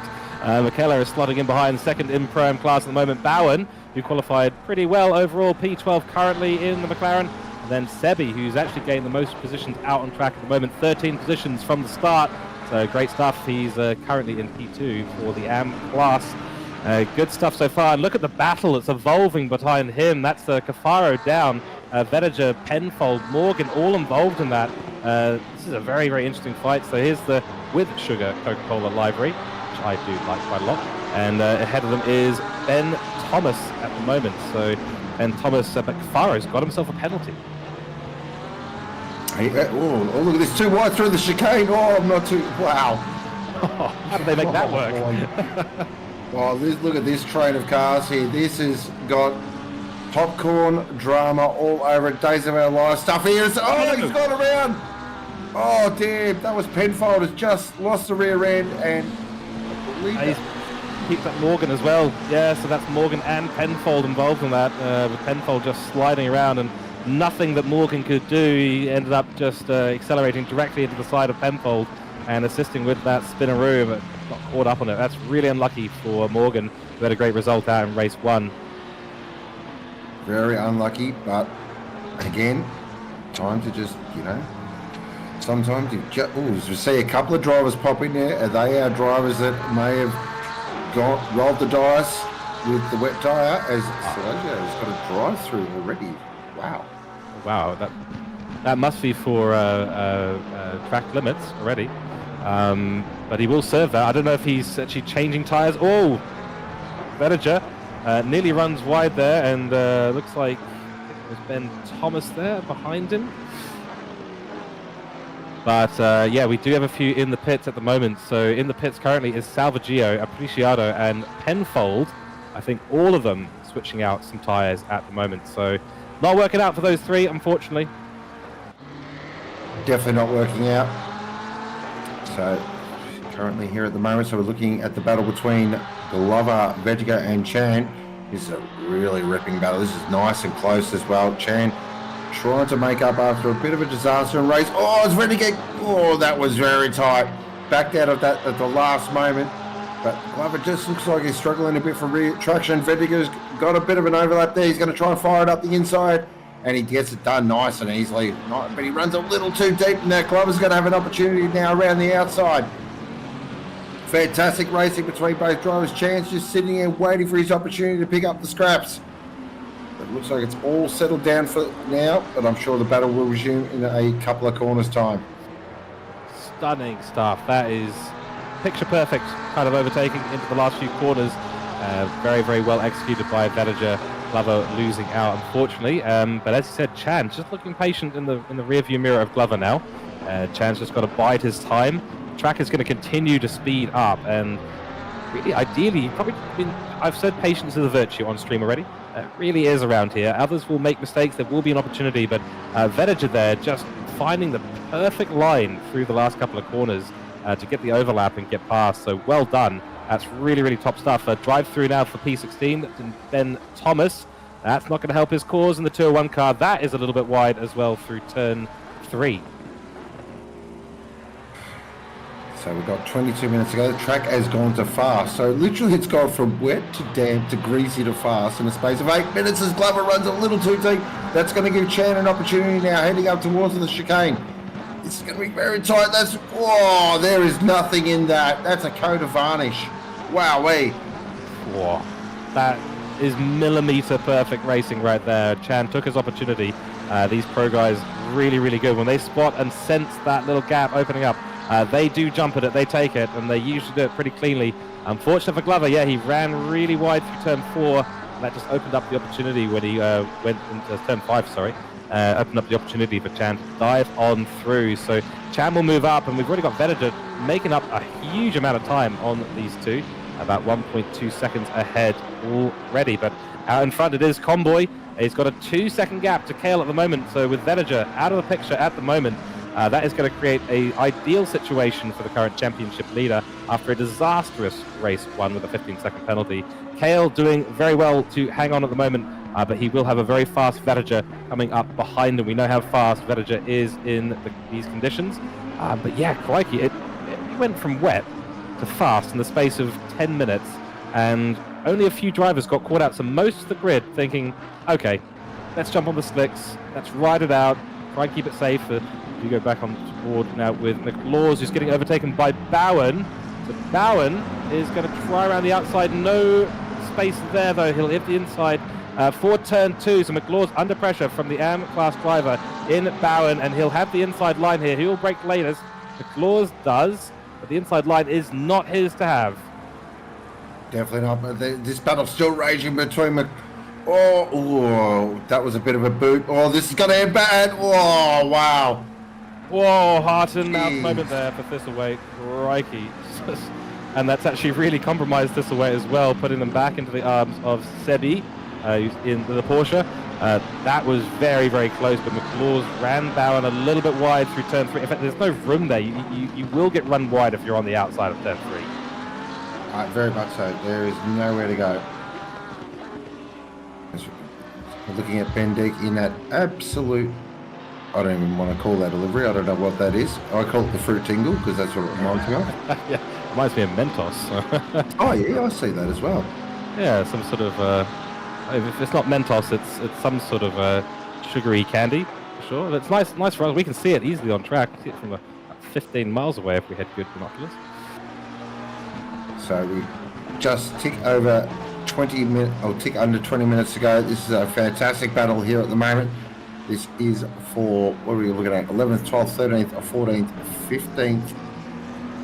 And a good mix of drivers as well. We've got a couple of AMs and Pro-Ams and a really nice mix of manufacturers. So this was going to rage on for the whole race. Looking here at Sebi at the moment. He's actually looking in the back here at Bendick. He got a bit of a poor exit there out of the final turn. And look at a McLaws and Thistleway going out as well. So we've got two battles here and both trying to go for the overtake. Sebi tries to crisscross and McLaws now working on the back of Thistleway. And he's going to try the old over and under here in the turn 2. He thinks he's going to try and go in the outside. Bold strategy, Colton. See if it works out for them, because at the moment that does not work out and gives Thistleway a nice little gap to go ahead, but a better run out of turn 3 for McLaws. So it's all still to play for, and Sebi still catching the back of Bendy. It's good stuff from the AM class driver, and of course Bowen out front of this pack, running away a little bit. He's got a second of a gap. I'm just thinking here, Sean, how many people do we think may have been on the wets at the start but haven't decided to pit? Look, I reckon there might have been one or two that might have rolled the dice, but I don't think many would have.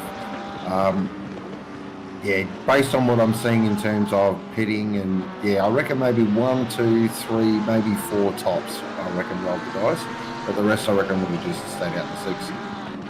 Yeah, I think that's fair enough, and a little bit of a update from the rest of the field around. So we've got Wilk Apreciado at the moment in the pits, so not doing anything over there. Ben Thomas also in the pits as far as I can tell, and do have the likes of Salvagio and Cafaro down the bottom of the grid. Morgan's just gone past them, and then ahead of them is the 27 car of Hayden Marsh. All of them going to be in a little bit of a battle back there at the moment, but Morgan of course getting spun round earlier in the day, and looks like Penfold has decided to jump into the pits as well. That is his race over after that massive incident through the middle sector, so very unfortunate there. In terms of the best sector times right now, Jamie Conboy, sorry, he does not have the fastest lap, but he has the fastest sectors 2 and sector 3 time.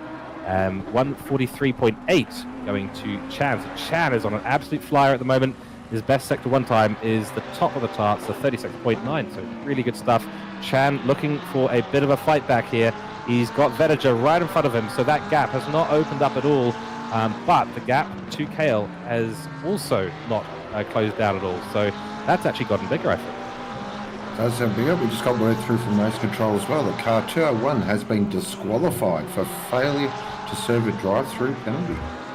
Oh dear, so that would explain why Ben Thomas's car is in the pit lane. That's a very unfortunate way to end a race, to be disqualified for not serving the drive-through. Of course, for those of you who don't know, you've got 3 laps to serve a drive-through. Once it's been applied, you have to make sure you get into the pits and do that. So here is Vediger at the moment. He's got Chan right behind him. This is the battle for the final stop on the podium. Just a quick update there. So Conboy leading the way, 3 seconds to the good from Kale. Then this battle, which is Vediger and Chan, Glover, Blair, Bubnow, Bell, McCullough, and Parkin are your 10. And we are about to click over halfway to go. Race 2, split blue, OOR, Simrigs.com, sprint round action. And of course, do stick around because we do have split content, split red, split blood, whatever you want to call it, coming up. That is going to be an absolute rips and order. A number of times I've accidentally caught myself saying split blood for split blood and then getting it all mixed up. Hopefully we see a nice clean race for split red. So I've not tripped myself up with my own words.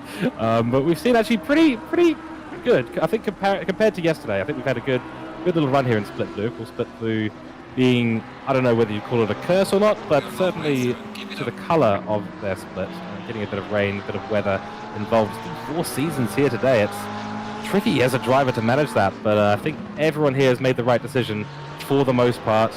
It's been, pretty solid running so far, and on board we go now with P12, the battle for P12 at the moment.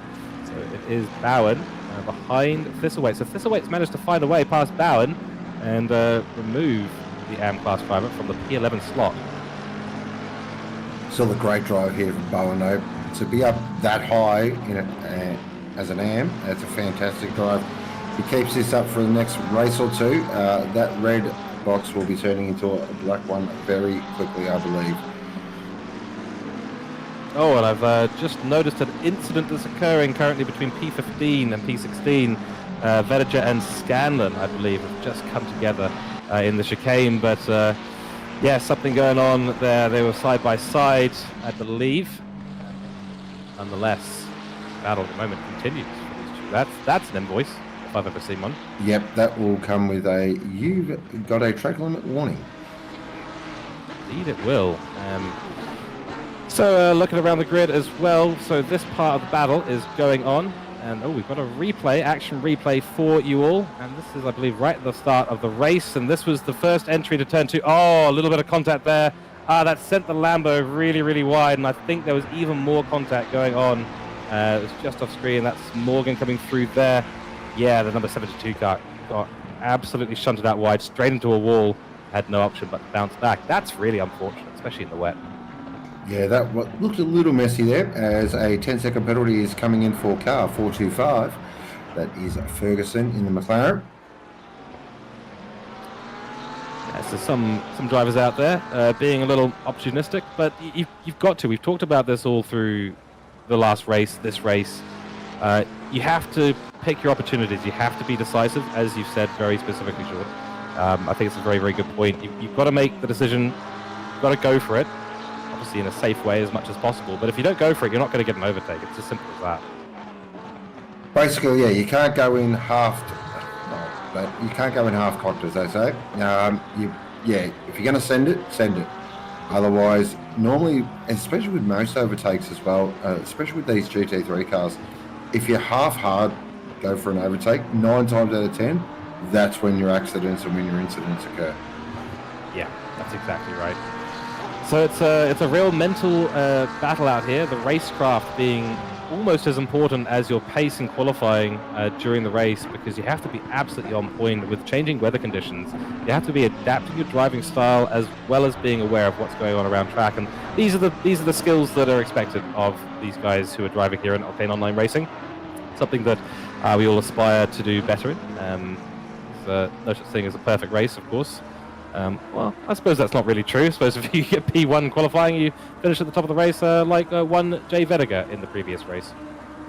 And one Jay Conboy at the moment, who's 4.5 seconds to the good. So he's extending that lead all the time now. Seems to be in a rhythm after a bit of a boop in race 1. Race 2, he's definitely getting his championship charge back on track. And that's going to do his championship all the world of good, and it's actually really going to help him because he's got a bit of a replay here. This normally spells one thing. He's coming across. He's going to go try to go on the outside. Oh, it's just going to be a moment. The chicane is a little bit of a touch. Ooh. Oh dear. So that was A. Vediger getting turned around there by Scanlon. So very unfortunate there. Too wide through the chicane. Yeah, I can't really think of a worse place to be overtaken by someone. Well, there's that, and when you hit that little sausage there, if you hit that wrong, it just launches you. Many times I've taken that sausage wrong, and the fence on the outside, I've gone straight in head first. Straight to the Shadow Realm, as some say. Some say the Shadow Realm. I'm not even going to try and do a Jeremy Clarkson there. Every time I see John Cornboy's car, I think, oh, hey, Jeremy Clarkson. But no, at the moment, the battle here for P3, Jay Vediger at the moment has it, but the gap to Kale has come down significantly. It's halved in the last few minutes. So Kale now under pressure. We did talk last time at Silverstone about tyre life for the Lambo. Do you think this is maybe coming into effect, Kale, at this stage of the race? Look, it could be that, but the fact that he's lost pretty much half a second to a second there from Conboy suggests to me maybe he's had a moment as well. Yeah. Again, the Lambo has this weird thing where, after a certain period of time, its tyres go horrible and then they come good again. I don't know why. I can't explain it. I'm not smart enough and know enough about this game to understand why. But it's just a strange Lambo thing. I mean, every one of these cars has its foibles and little unique quirks. Like the Porsche. Well, the Porsche just does Porsche things. The Audi does Audi things. But then you got cars like the McLaren, it's just on rails at the moment. But not easy to drive, so I've heard. I haven't really spent some time in the new McEvo, but apparently it's not as easy to drive as the lap times suggest. Yeah, that's correct. Actually, it's very setup dependent. As you said earlier, very aero dependent. If you get that aero off, even a little bit, whether it's rear diffuser aero, downforce aero, front splitter, even the brake ducts can be affecting how the aerodynamics work throughout the car. So, yeah, it's very setup dependent for McLaren. If you can get the setup absolutely spot on for your driving style, it's an absolute rocket ship. You get that wrong. And I could tell you, having been here yesterday and doing lots of practice, before I got my setup nailed, the McLaren was basically like skating on an ice rink. You couldn't do anything. It was like driving in the wet on optimum track. It really was. But I mean, that's one of the things that all these cars are setup dependent. If you get it right, all of these cars can feel absolutely brilliant to drive.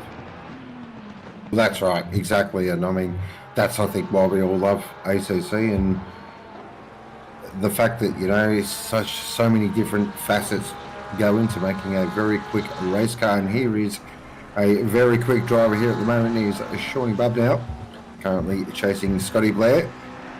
Actually turning into a really good battle here. So Bubnow just off the back, hasn't got right on the rear wing yet. Sometimes it is good to just sit back a little bit, conserve a bit of tyre, don't put yourself under too much pressure, and then when the race really starts to tick down to that final 3-4 minutes, that's when you light the wick and see if you can force an opportunity pass. And they're both chasing Shawnee Glover, who's in a bit of a lonely 5th position there at the moment, which is sometimes a good thing. Depends. It depends on the driver, I think, right? I mean, some people really like to be tucked up on the rear wing of others. I think they're mad. I like to have a bit of space myself. I'm that sort of person. I like to have the space around me, get my head down, get focused. But when you've got fast cars behind you that are closing in, that pressure does start to rise. So Glover will be very conscious of what's going on behind as we do jump on board now with McKellar, currently leading Pro-Am division, and he's got Bell in front of him at the moment. So a nice little battle going between these two as they come around the last corner onto the pit straight. 6.5 minutes left in race 2, so it's been brilliant so far with some really great action early on and throughout the race. Of course, the wet conditions now totally gone in our mirror. The track is cooling down a little bit. Still a little bit of cloud out there. Everyone's still got their headlights on. Oh, a little bit of a look there from McKellar. McKellar is going to have to be patient on this one, I think. Yeah, this is very much a like the incense candles and get into the yoga state of patience and basically just wait for a chance, wait for Bell to maybe make a slight error. Of course, the driver of the Bell's caliber is not going to make it easy, and he's definitely not going to open the door and go, oh, just come on through, sir. That's right, yeah. Open the door, maybe let some of the incense out, but you certainly don't want to be doing that if you want to get into that nice meditative focus state. I've been toying with these not necessarily ideas about meditation while you're in the car. I don't recommend that, really. But there's a particular zone, Sean, I think that the drivers do have to get into. I think sometimes known as hyperfocus, sometimes known as the eye. But you know, when you get a really good sort of 20-30 minutes of great focus out there and it can all just come together, those are the moments to look out for. So McKellar will just have to keep his head down and keep going. But now getting ever closer to Blair, and we know Blair is no slouch in that McLaren, but the Ferrari actually looking pretty strong here relative to the McLaren. So Bub now has great control over that car, has got a great setup on board, obviously. 5 minutes remaining in this race. So it is go time. If you do feel like you have an opportunity now to make a move, this is the chance to go. Sometimes it's good to just put the queue in the rack, circulate around, bang some good points, move on to the next round. And of course, the next round, we are heading off to South Africa at the absolutely magnificent Kyalami circuit. One of my absolute personal favourites, with some ripping corner names, some curbs that are plain scary, but some really nice, fast-flowing track, a really great racing track as well. So really looking forward to that. Of course, that won't be next week. We are having a week off next week because we do have the Permobile Silverstone 6 Hour, which is next Saturday. So there'll be no sprint racing action as all the drivers prepare to go 6 hours around Silverstone. I believe you're racing in that, Georgia, I believe. That's right, and I may be joining the gym's casting couch as well during that race for maybe a stint or two, so it should be a lot of fun. But yeah, no, we qualified, and yeah, we're going to be hitting it, so it's going to be great. I'm assuming you're going to be maybe doing a stint in the combox as well? Well, it depends. I'm on dad duty, so I've got the little man that weekend. That's why I'm not racing. It's just this enduro season. Hasn't lined up with my dad's schedule, but if I'm not commentating, I will definitely be tuning in because Silverstone Enduro is one of my absolute favourites. It holds a special place in my heart. Oh yeah, and for 6 hours as well. 6 hours watching these beautiful GT3 cars and all the fantastic liveries running around Silverstone for 6 hours is just glorious. So yeah, very privileged to be taking part in that next week, and hopefully in the combox for that too. It should be good fun. This battle continues to heat up. Of course, yeah, as you said, Kyalami, I am seriously looking forward to that. Yeah, it's been about a decade since I've ever driven at Kyalami, so it's going to be a challenge for me, I think. Yeah, it's definitely one of the favourites of a lot of the drivers. I know they're big fans of it. So it's this season, big long season as well, 10 rounds, so plenty of opportunities to make up heaps of time as we get a bit of a camera action, because a couple of battles here really starting to actually get spicy here towards the end of the race. We got so Vediga and Chan here really closed up to the back of Kale, so Kale's going to actually have to work for this second position now. Vediga runs up. That's a bit of an interesting line. The back end of the Porsche just stepped out a little bit, or as I say, the natural state of the Porsche. So come through the chicane now with 2 minutes 30 remaining. Yeah, as we talked about earlier, it is one thing to catch up with the competitor. It is a totally different thing to actually overtake on this track. And if Kale can get some good lines out of turn 14 onto the pit straight and hold it into turn 1, he's got a great shot of holding on to that P2 position. But Venager is looking very, very fast, and Chan is right up there on the second screen on the left. As you can see, we've got the battle continues between Blair and Bub now. Those two have been on each other the entire time, and they are closing on Glover quite rapidly. But I think the big battle we want to look here is going to be Venager, who's he's going to force Kale to take a very wide line. That might compromise him. So Venager should get a good exit here. He does. So there's going to be a big slipstream in effect. Kale is going to need to go very, very defensive, I think, into turn one. The gap is closing, probably not just enough for a send. He's going to try and stay in that rear vision mirror, as they are going to go through some lap traffic, which is going to shake things up. This is always makes you nervous when you're the car in front. You've got lap traffic in front of you. You've got a car right behind you who's throwing the absolute blowtorch at you. As the lap traffic gets right out of the way. Well done, good sir. Great stuff. Both cars. That's fantastic. I love seeing that. That's awesome to see. So this battle now is going to be purely on track. We've got 1:15 remaining. We might get one more lap. We should get one more lap in. So this is going to go right down to the white. Oh, as Vetica there takes a lot of curb, which unsettles the front end of the Porsche. Chan just sitting there. Chan's biting. I reckon Chan's my sneaky picky. Yeah, well, he's in the dark horse position right now, isn't he? Because the only way that Venager is going to get past Kale is going to be with a bit of a send, as we found out. So all Chan has to do, and you can see this. He's just looking for the opportunities. He will take it as soon as it's available. We know how good Chan can be. When he sees that gap, he goes for it. He is decisive. As we've talked about before, that is what you have to do. There's a stop car there for the other battle that's going on. So the blue flag traffic doing very, very well to keep out of things. Oh, deep goes Venager. Handles it very well. Extremely. He's trying to use those Porsche brakes to the absolute best of his ability, but it is compromising his exits here, and that's allowing Chan to close up right up to the back. Kale might have just done enough here. He's just got one more lap he's got to hold on to before he can really relax a little bit. He's got a nice gap here, so Venager is not going to be a threat heading down into turn one. But we have seen probably through the 3, 4 and 5 that the Lambo just seems to struggle a little bit and allows the Porsche to catch up.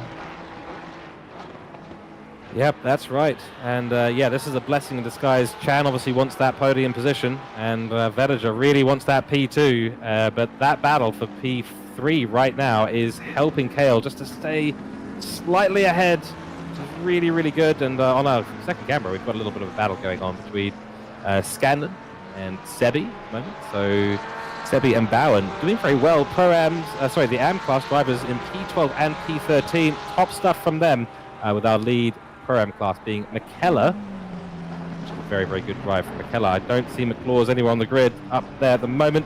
It's down in P20. It's very unfortunate. So we are coming towards the end of the race. It has been a bit of a domination from one Jay Conboy, our championship leader, and he is going to extend his championship lead here. So a really good start to this long season as he goes for the quest for his first championship within OOR, I believe.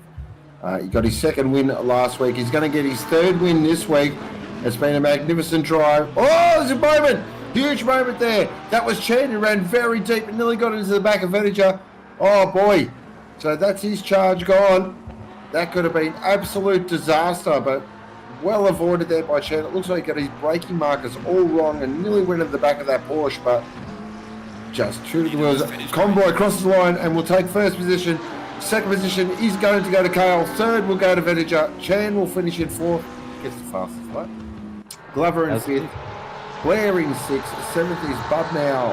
Bell will finish there in eighth position. McCullough in ninth. And Parkin in 10. And our top Pro-Am will be McCullough. And our top Am will be, might not be Bowen. No, with a 15-second penalty, I believe that will be Sebi who will get our top Am. As we've still got this battle going on. So Sebi now still working. What a great drive actually from Sebi. Really, he's drove actually really well in both races. So I believe another driver that's just really improved and is consistently improving throughout the season. We only had a couple of races, but he's definitely on the improve, which is awesome to see. Taylor in 15th, Mans will finish in 16th, Bendick in 17th, Vediger in 18th, 19th, Lewis, 20th, McLaws, Ferguson or Lorenz, Morgan and Savogia are your top 25. That's right. And then looking further down the grid, in 26 it is Ring, 27 is Wood, followed by P28, which is Cafaro. 29th position to Hayden Marsh, and then Wilk Apreciado will round out our grid. 5 drivers not completing this race today. The big winners at the moment, in fact, was Sebi, 14 positions gained, so very good race there. And I believe that was Scanlon again. He got 20 positions this race, 19 last race, 20 this race, started P33 on the grid. Scanlon's been just consistent and a bit of a dark horse there, really. Huge amounts of positions gained, but a great drive from both of them. So that is going to be Split Blue today. Thank you, everyone, for tuning in. It's been an absolute pleasure. I think that was a great race. So, yeah, Sean, great stuff. Definitely. There's a recapping our race results. So it is Vediga from Blair, Kale. Oh, that went all weird. Is our Pro-Am Thistlethwaite, McCullough, Vediga, Lewis, and Parkin, and Ring, Lorenz, and Marsh for your race 1 results. Race 2 was Comboy, Kale, Vediga, and Chan. McCullough, Parkin, and Thistlethwaite in Pro-Am, and in the AM class, it was Sebi, Bowen, and Hall. That was race 2. That was Split Blue, and we're going to probably have a little break, and then we're going to go over to Split Red, and it is my big pleasure. First of all, thank you, George. Been a pleasure as always. Been a pleasure. And a big introduction to 2 of my absolute favourites, the one and only Damiano Thircolini and Mike Crick. Top of the evening. Thanks, Glenn. Bye, George. Good evening, Mike. Yep, how you going, guys? Good stream, guys. Well done, Sean. And I think it's commercial.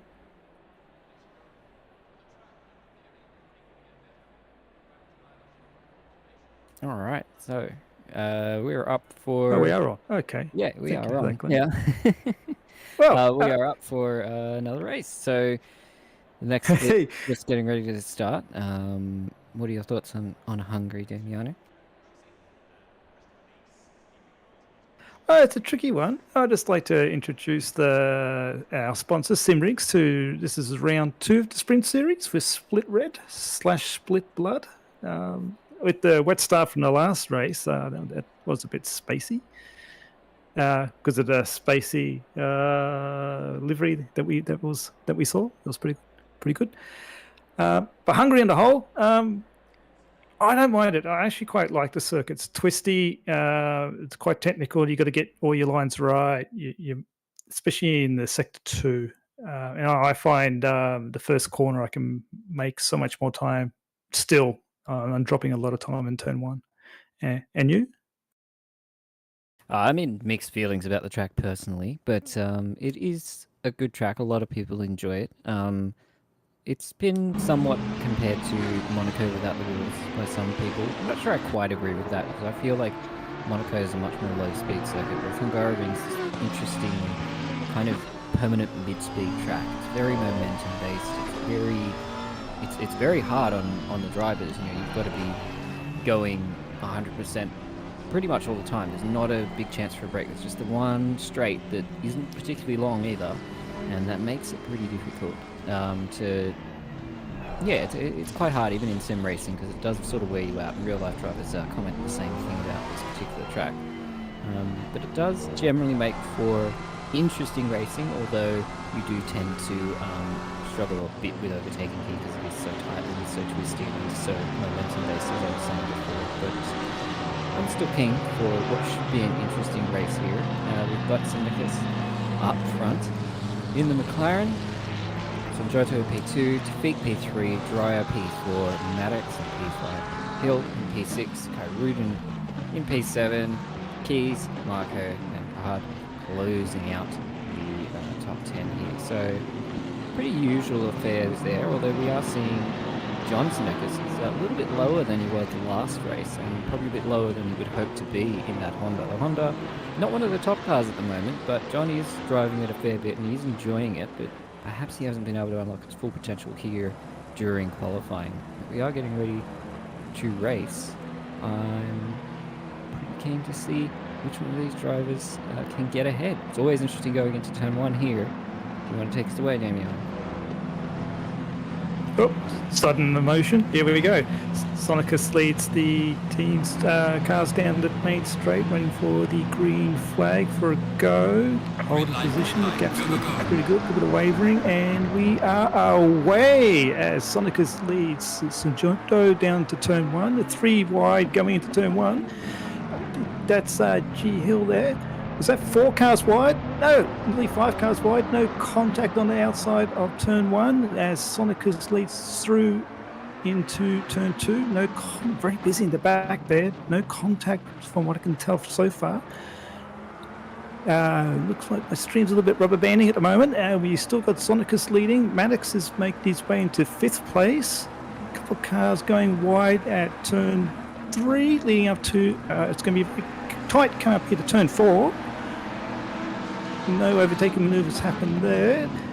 Maddox leading through, and it's been a very clean opening sequence to Sector 1. I'll take a break now. My voice is gone.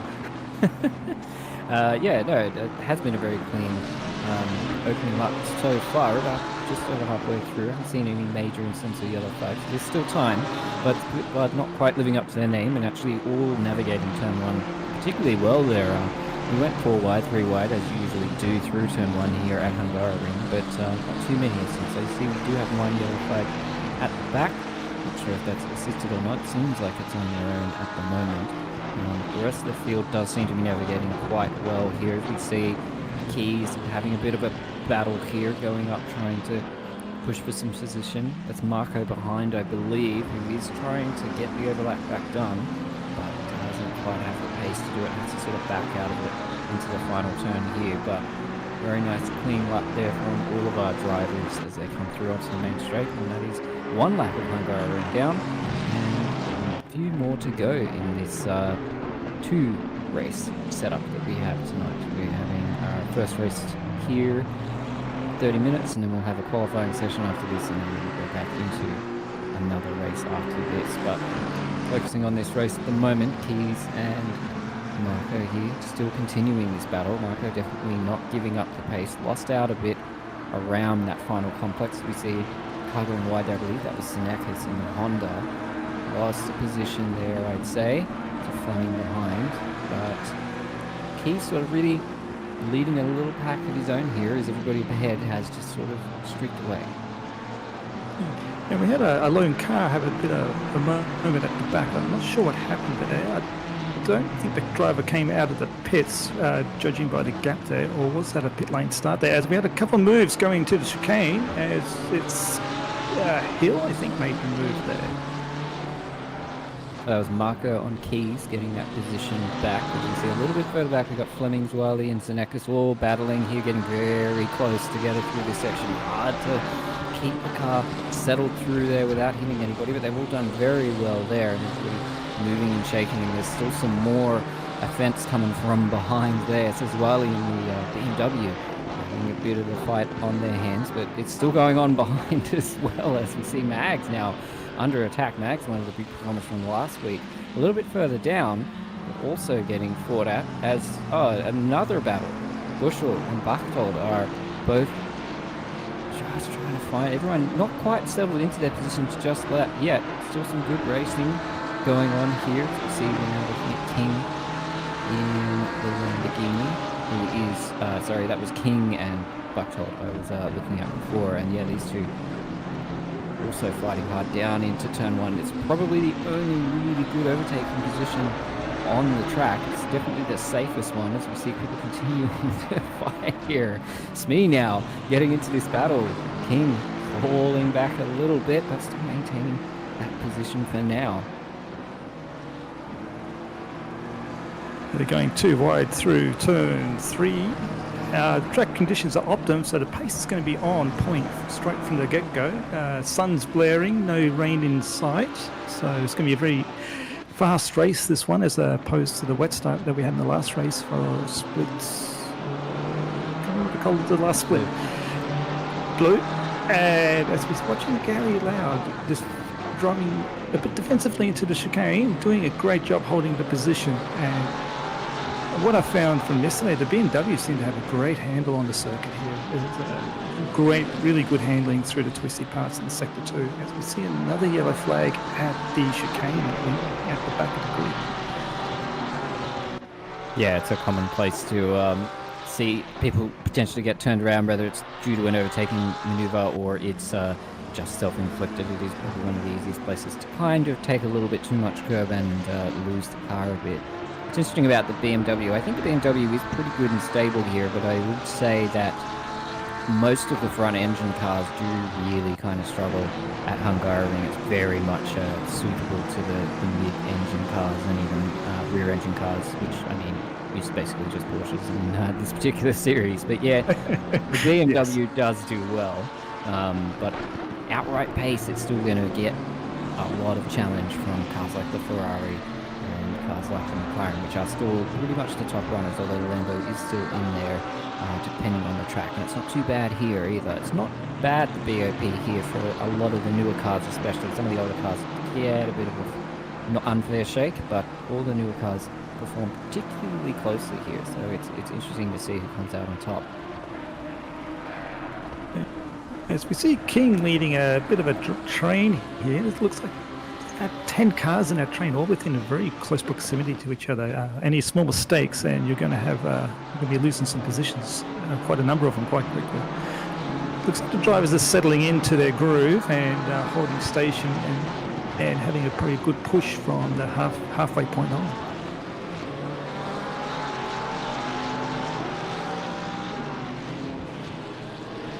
Yeah, exactly. I was just looking at that. There's not a lot of huge gaps. I mean, you can just look at the track map there. You can see that everybody's still quite tightly bunched together. And that is reasonably common here at Hungary, because it is such a tight, twisty track. And it's not too hard to follow another car around. And if you've got the same relative pace as someone near you, it's not too hard to keep up. So, yeah, we are seeing a great deal of gaps here at the moment, as everybody just continues to find their rhythm and find their pace. And I think it's helping, obviously, that we do have an optimum track tonight, which is obviously allowing all these drivers to go at their full potential. Yeah, the other thing is it's only 4 laps leading to 5 laps now, so the gaps are potentially brewing and getting ready to happen. I can still start to see some little gaps starting to form now, as the Sonicus lead driver is looks like positions 1, 2, 3, and 4 have got a little bit of gaps between them, and from 4th backwards it's very tight. And as we have John Sonicus in car 555 defending quite well in the Honda. This is a tough corner. I find that really tricky to get through. Well, he's going wide. He's left a bit of a gap. As we see Fleming have a look on the inside. Fleming's having a good look. It's going to be a good battle into the chicane. A little bit of rubbing there, and puts Fleming offline going in. He's taken it well. John Sonicus has taken to the escape road and dropped another position. That's actually that was actually Keys there in the Aston Martin. John's in the Honda, who actually took that position.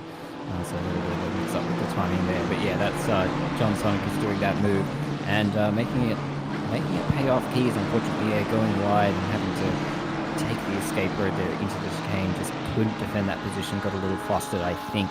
It's dropped another position there to Fleming, and is now under attack from Johnson behind. So Sonicus perhaps just having a bad qualifying, because it seems to be unlocking a lot of pace here during the race in that Honda. So keen to see how many more positions he can gather up, as the field is still reasonably tightly packed towards the front there. So he's still got some potential to get a little bit further up in that top 10, where I think he really might be.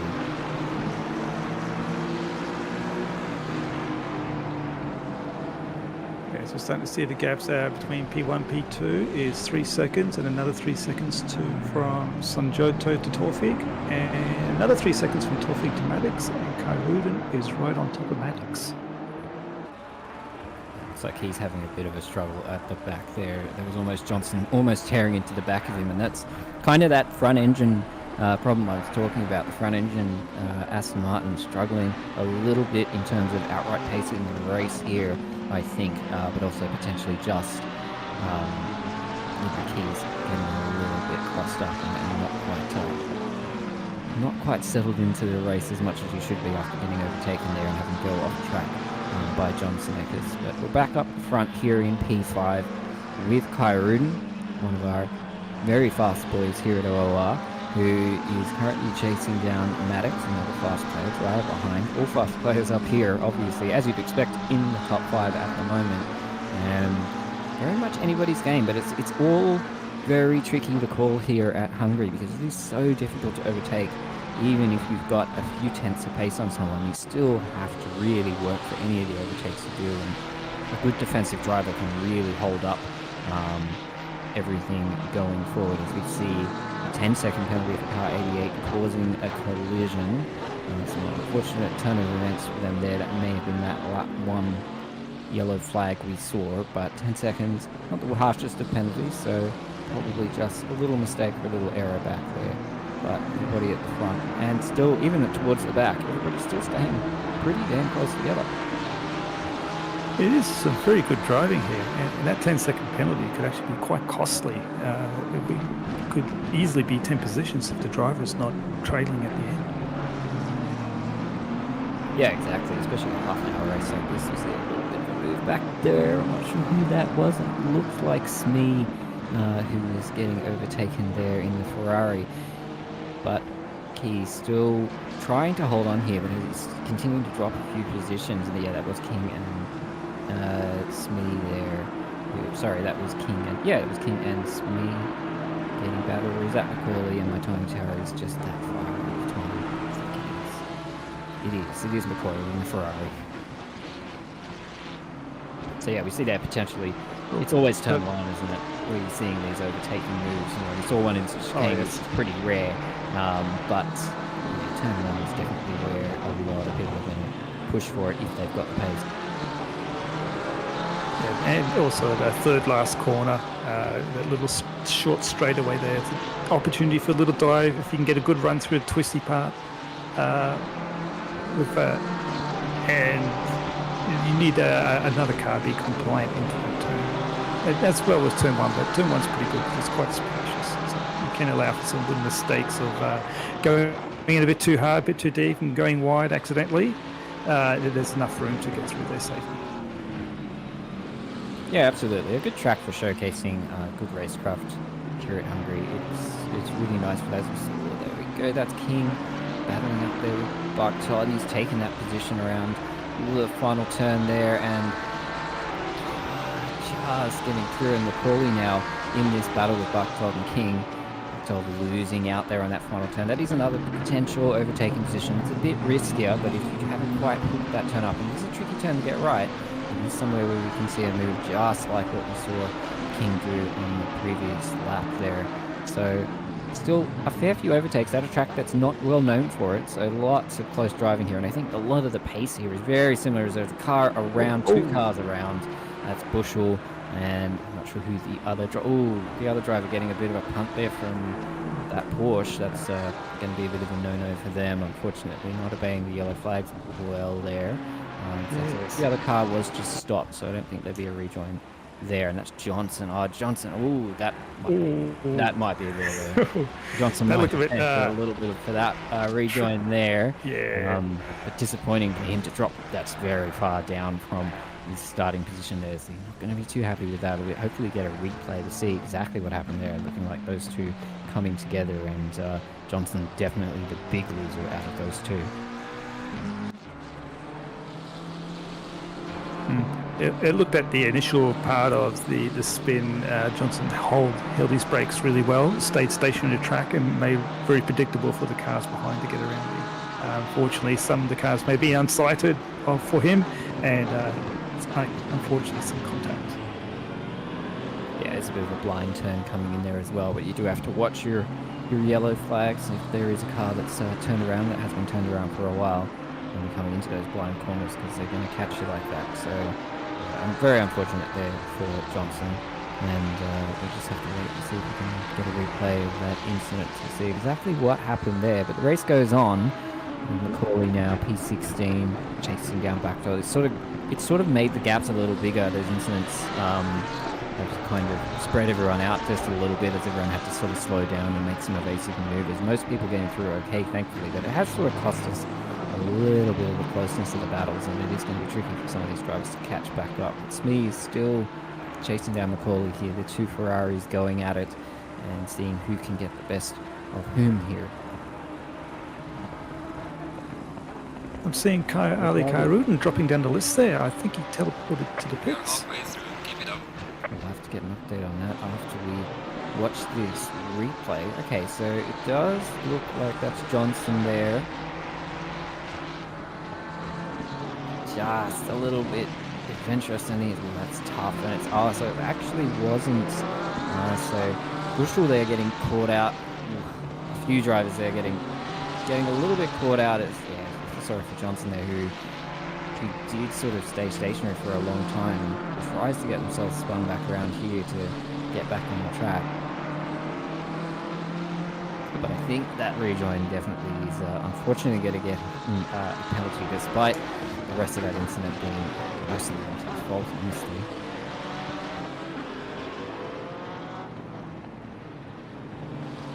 And yes, and Kairouden has dropped off the list. Is he still circulating? I think he's just at the end of Sector 2 now. Car number 7? No, it's Lee Marble. Which one was, what number was that? Yep, 732. Oh, there he is. We're looking at Kairouden 732. Yeah, back down to 31. So you definitely potentially drive through a penalty. I mean, it'd be very early, but it wouldn't be unheard of halfway through this half-an-hour race. People will obviously take, bigger risks with track limits when the race distance is that little bit shorter as well. But yeah, dropping quite a number of places there, Kairouden. So I'm interested if there was an incident, some damage or something like that. But yeah, maybe just a drive-through penalty for those track limits. They can be pretty harsh and they can stack up really quickly. It's not hard to get 1 or 2 or 3 even in a lap here at Hungary, because it's especially when you're pushing those lap times, it can be pretty easy to accrue those speed tokens. Yeah, I saw him dropping down the list, and it looked like his number was in the pits. So yeah, I think you've called it right there, Mike. He had a drive-through and took it so quickly, I didn't notice it be on the tower. Oh, another car sideways. Oh, it's a very messy scenario.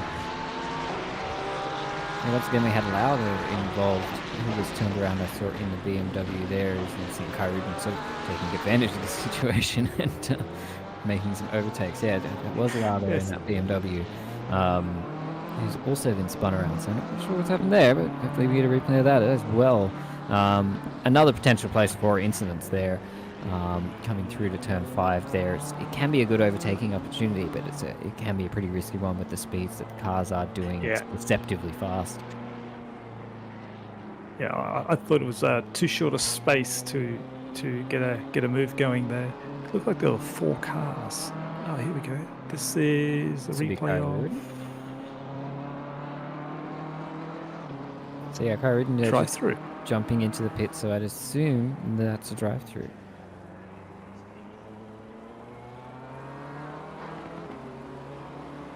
Or did he just get the line wrong and went into the pits? I didn't quite see that. Didn't put enough fuel there. Anyhow, I moving on. definitely would say that's an unscheduled pit stop for Kairouden there, and wouldn't have been in part of his race strategy. So you see Lau now pitting, probably to repair the car. Not sure how much it's worth it, honestly, to repair the car for an 11 minutes left. Probably just deal with it, unless the car is meatballed and completely undrivable, then potentially, yeah. And considering he was involved in that smash earlier, it may just be too much damage to drive with, and I wouldn't be surprised if we see Gary just bow out and retire from this particular race and save his energy for race 2. It depends. For the damage, depends how bent your steering wheel angle is, and always keep going if you can. If you need to teleport, that's another scenario. But repairs, 30 seconds, an extra minute. Yeah, you're going to get to take for sure, but you can at least get your eye in a bit better. Or like you said, time to have a toilet break, get some food, have a snack, and get ready for qualifying 2. It has changed up the top running of the order now. Keys sort of has benefited from that a little bit, now back up to P11, just outside the top 10 after losing a fair few positions in the opening lap. So he'll be reasonably happy that a few other drivers ahead have had some incidents, let's say, and have just gained him a little bit more time there on the track. But yeah, we've got Fleming up there now in P8, so Fleming's done a big run so far. We're looking at White at the moment, who's in the battle with Chalmers in head and Kumar behind. So we've got a BMW, a Porsche, and a Ferrari all battling. So it'll be interesting to see the car dynamics differences here with three quite different handling cars here. We've got all three engine configurations actually in a row, which will be quite interesting to see. But Chalmers is definitely commanding this little back here, leading it quite consistently as we come through that very fast right-hander through into this other right-handed bend. You see Kumar getting advantage, maybe showing a little bit of that mid-speed and mid-engine speed potential they can carry through there.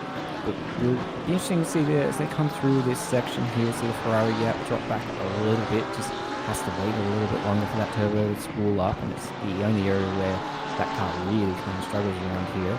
But you can see they tighten right back up here as we go through this really fast section towards the end of the track in Sector 3. The BMW is starting to struggle a little bit, not able to hold the speed as much as the Porsche and the Ferrari behind as they come into this final sector, where the BMW, if it can get on the straight nicely, will be able to stretch its legs and take advantage of that extra straight line speed it's got and pull away a little bit ahead. So very close racing here from these three, very clean racing so far, as they all sort of look for opportunities and try and see where the opponent ahead of them is weaker and what they can take advantage of as they go onto the main straight here.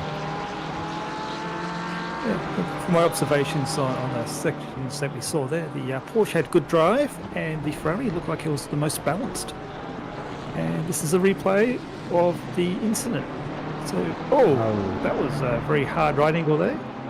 Yeah, it's the car just losing the rear end there, which, yeah, just unfortunate bad luck for everybody there. I don't think we'd see a penalty from that, to be honest, because just the car in the middle there, the Porsche, I believe, just lost its rear, and the cars were just so close together and so tightly packed and battling that there was just nowhere for anybody to go. So bad luck there for everybody involved in that battle. And it's the kind of thing that can happen when you're all chasing each other at these speeds this close together.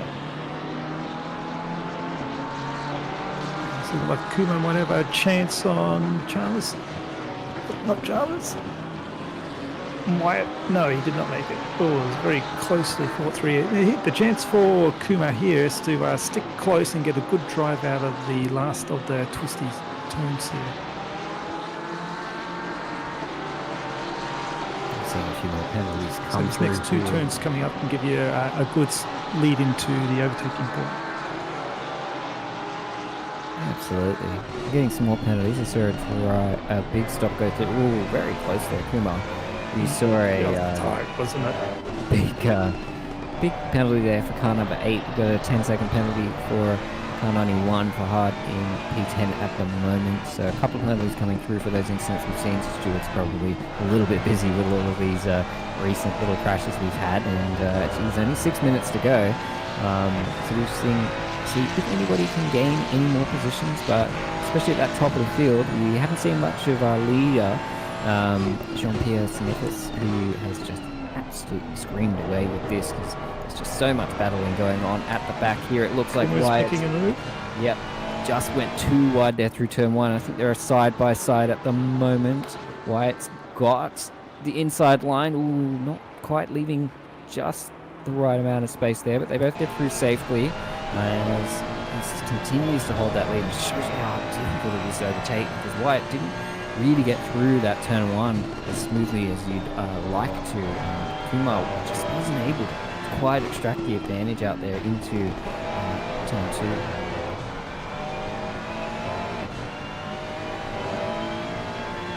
Yes, and also not being able to follow what's called. Just looking at Wyatt and Chalmers, they are very, very close together. Wyatt really wants to get a breakthrough and pull away. I think Wyatt is probably the faster car of these three, but being held up by Chalmers, which Chalmers doing great defending. Oh, a spinning car in front. I saw the yellow. Who was that? That was Raleigh. 12.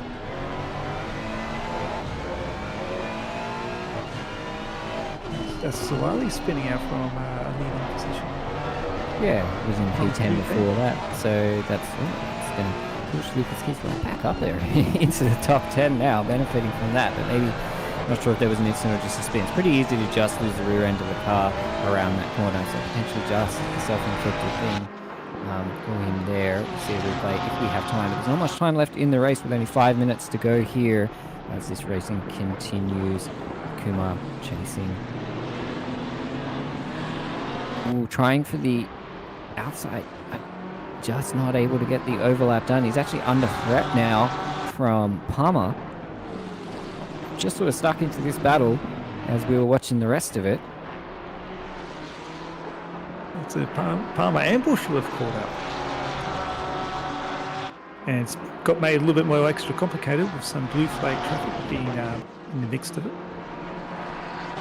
Yeah, I also think Chalmers here perhaps being a bit of a cork in the bottle, not to downplay his ability and his pace and his speed, but he does seem to be the one holding up this little pack here, which obviously he has every right to do, and he's driving very smoothly and consistently, not making mistakes, and he's just taking advantage of the track position he has at the moment and defending really well here, under constant assault from White here, who just can't find that opportunity, can't find that overlap to get past that big BMW ahead of him. And Kumar is also struggling with that as they all sort of get stuck in that little bit of aero wash that you'll find here at Hungaroring. And they continue to go around here, right at the back of the field. It's interesting that, you know, our most interesting battle here, right at P18. That's where some of the best battles are fought. And backing Charms up there. A great drive from keeping the position as we have the replay.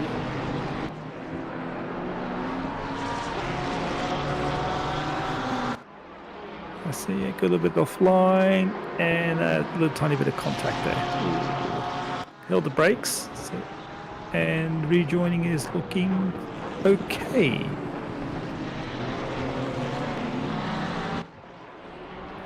White looks like he's gone a bit wide through turn 1, and has that allowed Kumar to have a look through on the outside of turn 2? Or was that 3? Oh, that's not how you do it, Palmer. That is not the line through there, unfortunately. I think perhaps just getting a little caught up in the battles, caught up watching what was ahead and missed their braking marker there. And just went straight into the side of them there. So breaking up that battle a little bit, but yeah, probably be a bit of a penalty coming Palmer's way for that one. I noticed too that Mags did receive a penalty for that incident earlier. Another car. Car sidewise in the chicane. That's going to stop some side-by-side action through there. So Split Blood has decided to save their blood until later in the race, it appears.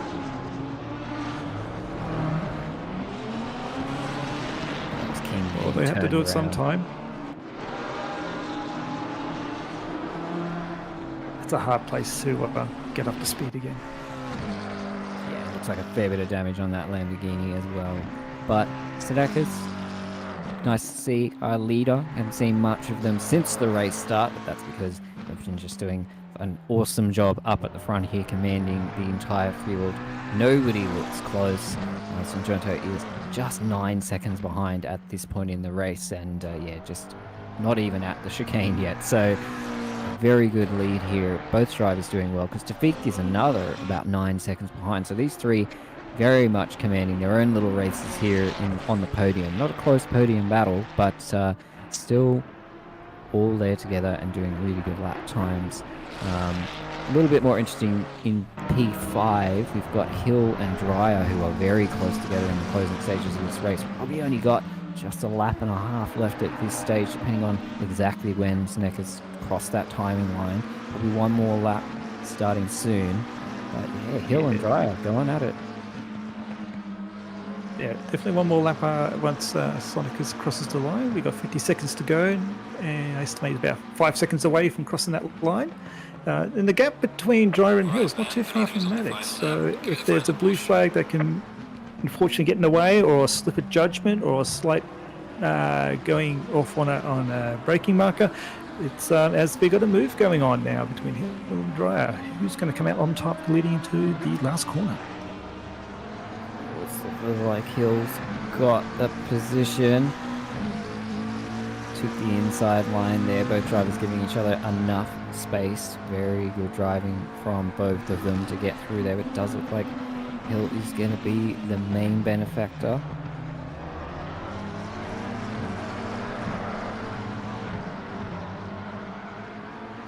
Looked like Hill's going to have an attempt at a cutback. Let's try him even. Sorry.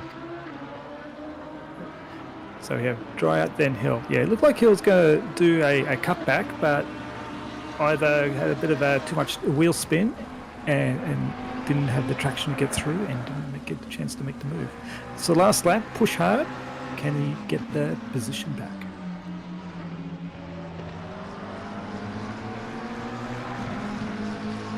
As we have our leader coming up, just crossing the line now for the Sector 2, Sector 3. Sorry, didn't mean to scare anybody. And getting closer to some blue flag traffic. Hopefully they'll be fast enough to stay in front and not impede our leader. We're on the final lap of the race. I don't think there's much that's going to stop Peach. He's once again commanded this lead. Made it look easy, but I'm sure it wasn't easy for him. But he has done an excellent job here in race 1. And if you listen to the pick, it's for race 2 as he crosses the line in first place. So well done to Peach for having first place there. Sanjoto coming up behind and grabbing P2. Again, pretty easy, running their own race. The same with our final podium finisher in Tafik, who also had a bit of a lonesome race there, but a good consistent one with Maddox not too far behind, and Dreyer coming out ahead in that battle between him and Hill at the end there. So Hill unfortunately losing out a bit there, but still P6, so we'll be pretty happy with that. Marco getting P7. Fahad's going to cross the line in P8, but he's going to lose a lot of time. Got involved in a few nasty incidents, I think. There are 40 seconds of penalties, so it's going to drop right down the order. So Fleming should inherit P9 there. Mags is going to cross in P10, but I think Barktold is close enough. He is. He should finish P10, so Mags will probably drop down maybe P12, perhaps even further, as they are pretty close together. But Corley 13, so Kumar coming in 15, not able to get past Chalmers there at the end. Chalmers doing a great defensive job there and doing well in the BMW here, which is nice to see with the cars that don't always have the best BOP at this track. That's Ali Khairudin finishing P21 after battling as high as P7, I think it was, at one stage. And cars are there. We have Rothschild, Zauli, Zikri, Richardson. Mercer has crossed the line. We're waiting on Dullahan coming through. He's just coming through on the last turn. And then we'll have Heltz, McDonald, and Marvel. And the last runner we'll have is J-Rad finishing off. One interesting observation I saw with the timing as the cars were crossing the line there. Peach, fastest race time, 42.9. Yeah, it's a stonking lap, isn't it? At race pace, that's pretty crazy. But drivers don't get much of a chance for a break here, as we're about to head straight into the second qualifying session. So all the drivers will qualify again. This is different to how we have run it sometimes in the past, where it's been a reverse grid for the top 12 and then everybody else has to qualify again. The entire field does need to qualify here, and we'll have to see who will come out on top, whether we'll see a repeat of the same rough qualifying positions as last time, or whether some drivers will perhaps do a little bit better and had an off one for the first qualifying and will be looking to improve on it. Someone like, I imagine, Johnson Nickers will be looking to improve their qualifying position, as they did quite well in the race for a little bit there until things went slightly pear-shaped. Yeah. So the weather is sunny again. Track is optimum. The weather has actually got a bit warmer, so we're looking at a amp of 25 and track temperature of 33. So it's going to be some tire squealing for this qualifying. And how would you approach this qualifying session, Mike? Would you try and do 2 quick sessions, or hold out for a lap or 2, then go out and do a run, or just drive the whole lot through? Given the track condition is optimum, you're not going to see a great deal of track progression in this session, and you know it's still a reasonably short qualifying session. You do get a number of laps here because Hungary's not a particularly long track, and you're always kind of battling for track position. So I'd definitely be going out and probably fueling for at least 5 or 6 laps and trying to do as long a run as I possibly could in order to make sure that, you know, I don't have my best lap impeded by another driver or some blue flag situations, because as you can see, there's a couple of good gaps there, but that pack would be pretty close together by the end of all of this. So track position is at a premium here at Hungary. Yeah, it's a very challenging one to actually get your timing right to pick your gap. The pit lane I felt was a bit long for some strange reason when you're looking for a gap through the cars going through the twisty bits leading into the start-finish line. So picking that was a bit tricky. I can see some cars slowing down and filling up the gaps, making it a bit even. But as we got the cars coming through the last turn now, I think there's a group of 7 very close together. See it's some white dots, so that's a car backing up and creating a bit of a gap. So we're watching JP here. No time as yet. First flying lap.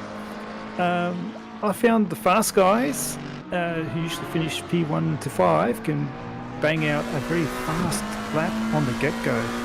For me, not as fast, not as good. Usually you get my best time on lap 3 or 4.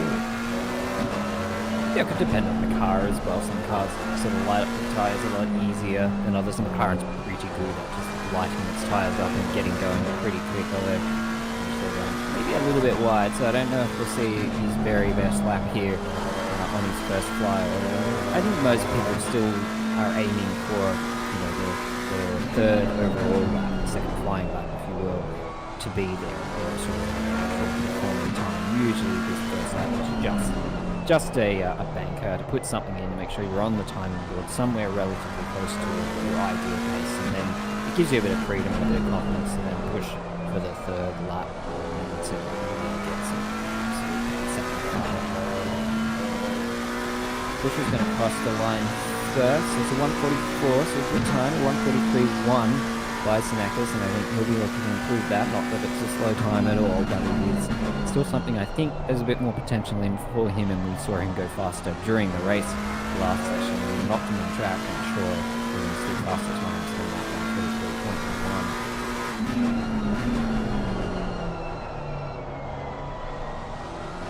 Makes Bushel could have set some times, and more coming through. I found actually most people are on a solid lap. Only 3 drivers now coming through from the track limits on their first flying lap. As JP goes through and keeps the car on the limit. It looked pretty good there. Closing up to a car in front. Unfortunately, if he gets too close, his time will be compromised. They'll need to back up a little bit. He has some time behind him to create some space.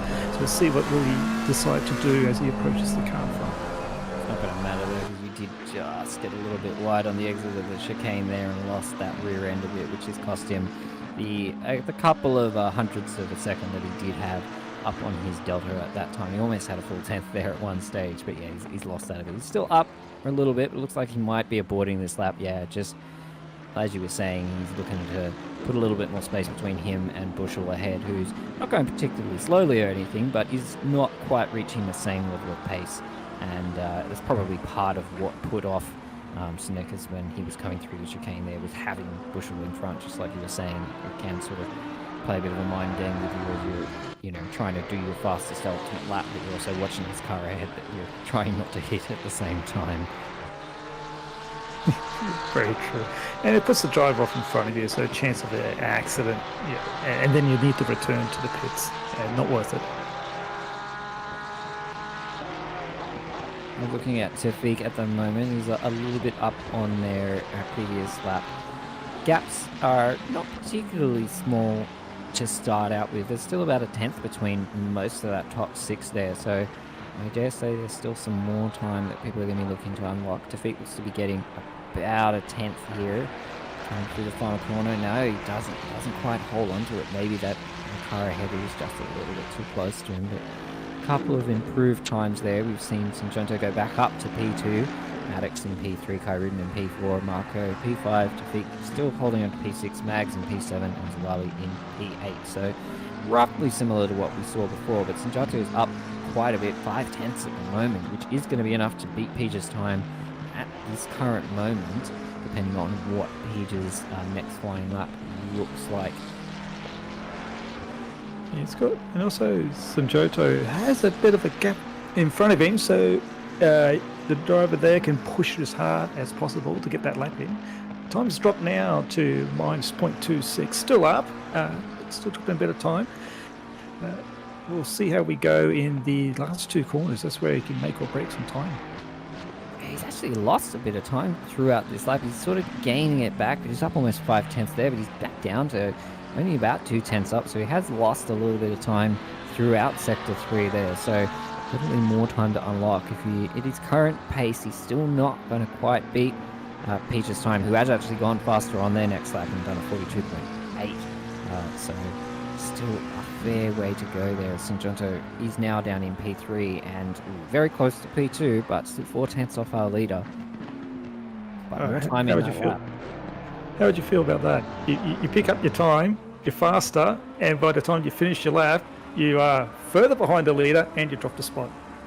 I mean, I don't know what it's like to go fast, so I drive the Nissan. You so do, I mean, you do. if I'm going, anywhere near someone around here, I'm happy. If the car's not spinning out, I'm good. My fun one is like you're making half a second, and we're in the high 20s for the qualifying, and you think, oh yeah, I made half a second, I should be good. You don't make any play positions. It's like sad mode. As we see JP being a tiny bit up, and if the car in front looks like he's going to catch another car, unfortunately. He has to get the timing right or just get behind. Yeah, I think that's still Bushell ahead. And I don't think Bushel's slowing him down particularly much. I mean, a 142.8 is a pretty stonking fast lap time at an optimal track like this. So while there's more potential in there for sure, I don't think Page is going to be too unhappy if he doesn't improve on this lap. And he still looks to be up roughly about a 10th. He is catching Bushell pretty close here in the tail end of Sector 3. But I still think that he's probably going to be okay here. It's not going to impede him too much as he seems to have improved a fair bit through the final corner there. Lost a little bit. Still goes another 10th faster, so 42.7. So I reckon he's got enough. There was someone off on the outside of the corner there. It would have put me off. I think that was the red Porsche on the outside the corner through last turn there as JP was going for his fast lap, as he's on his next lap being quite up again. Yeah, he seemed to gain a lot in the entry to Sector 1, but did kind of lose it on the exit. So whilst I thought his initial lap time was pretty good, it still seems to be improving. So Kai Rudin is currently still P2 and looks to be doing another flyer. Probably got another 2 laps there as long as they've got the fuel for it. So Senekis is up at the moment. Kai Rudin's holding flat through turn 1. So he's still a potential threat, has gained some tenths there. So these two having a little bit of a battle together. Yeah, Kai Rudin's had a bit of go in this qualifying session than the previous one, and both drivers are up on the sector time. So as I say that, Kai Rudin's gone to 0, so no net loss, no net gain at the moment. Yeah, he's going to have to improve a fair bit more if he's going to catch Peach, who's still up almost 2 tenths at the moment. And yeah, he's looking to even further assert his dominance around this track in that particular car tonight. It'll be interesting to see what Sanjuko's time is. Another fast customer, very fast in the last race. There, and he closer to Peach's new time as he goes across the line in what should be the final lap for him. Once again, goes to the pits, so it's all up to play for. Sanjoto not improving on this lap. Rudin is not improving either, but if they've got the fuel, they can still do another lap here. So if either of these guys have the time, or if anybody else in that top 10 world is close together, has the potential to be better. I think he's got this one in the bag. It looks to be that way. The gaps that we saw from P2 down to P6 are very tight, but about 0.4 off JP.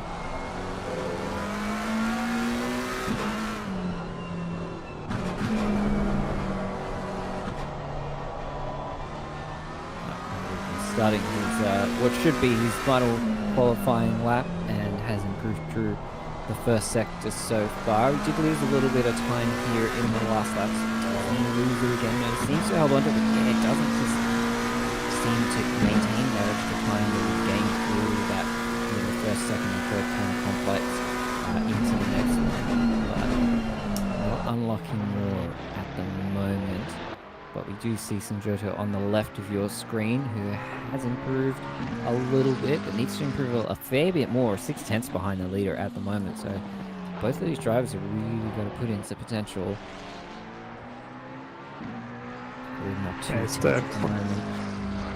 And the clock's ticked over, so these are all the final laps coming through now. I'll tell you what, Kyron, he's starting to gain that time. I don't think he's got enough, but he's going to be pretty close. Well, that's invalid. And yeah, that's invalid there, unfortunately, for Sanjoto. So it all seems to be down to Kyron at the moment, unless there's someone else who's secretly 4 or 5 tenths up on their time that we're not looking at. But for now, Kyron is our focus there on the right. He is up. It's not going to be enough unless he can, find another gear through the final turn here. But he will improve his time and should hold on to P2, I'd say. And so far he does. Who's else coming through on some times? We had a yellow flag. Got 2 cars on times. I don't know who they are. And I think our qualifying is over. Yeah, final 2 or 3 cars coming through at the end here. But it looks like that's going to be our finishing order. So, at the end of qualifying, we had Peach taking P1 pretty convincingly, followed by Kyrudin, Sanjunto, Mags, Hill, Zwali, Maddox, Marco, Dreyer in P9 there. So pretty similar field to the first race. We have a couple of drivers retire and not proceed with this second race, but it is a pretty strong looking top 10. Did we see where John finished? John retired from the first race and does not appear to have resumed for the second race. I'm not entirely sure what the issue was. John has not been competing. He's in chat. Well, if you're there, John, hope you have a speedy return. And livery time. Let's have a My look favourite at- time of the race because it's easy to see the cars.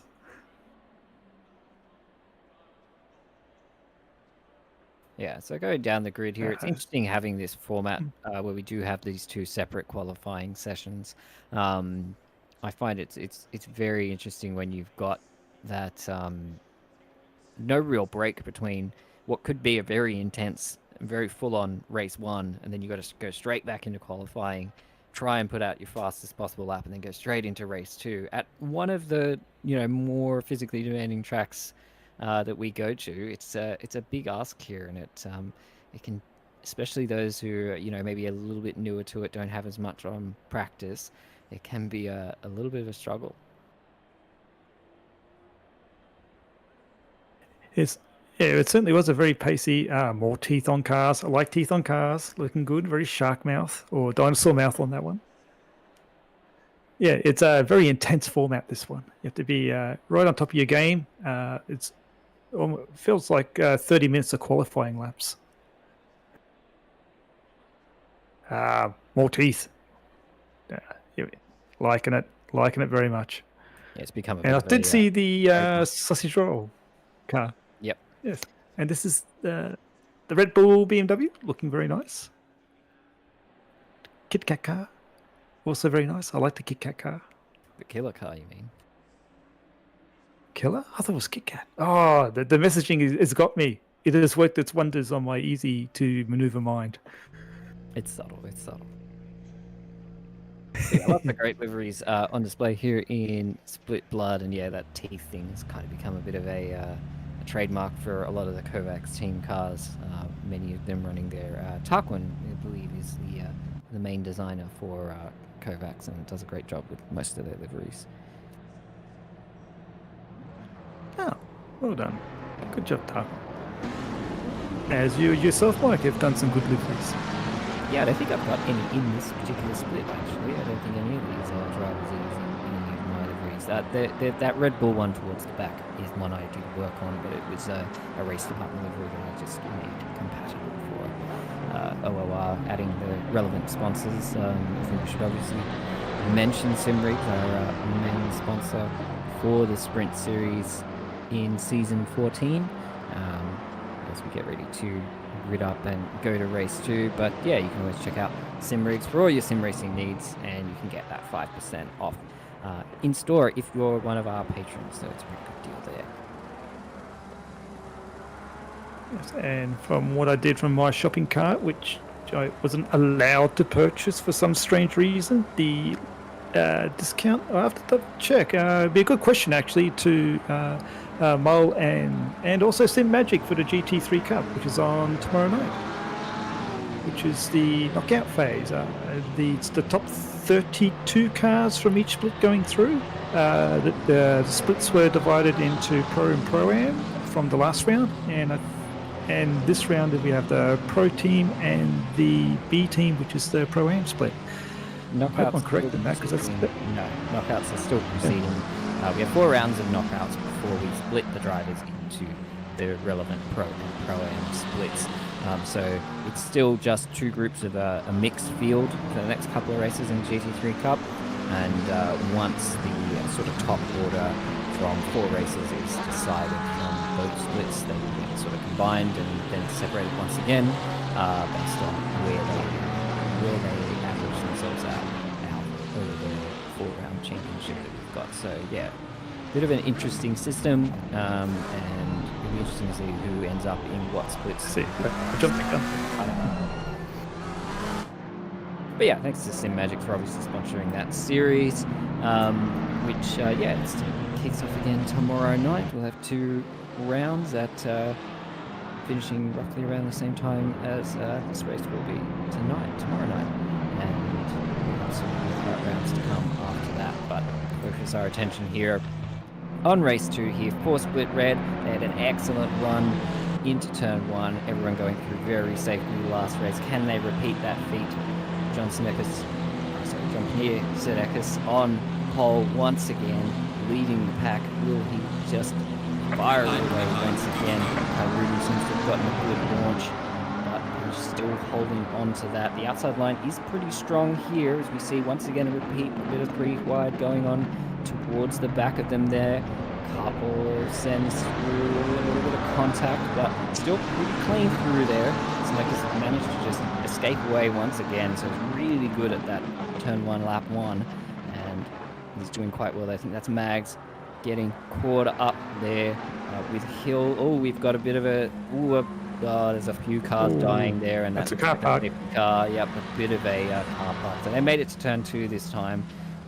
Yeah, it looks like they used up all their luck and skill on race 1. But most part... This still the wrong way.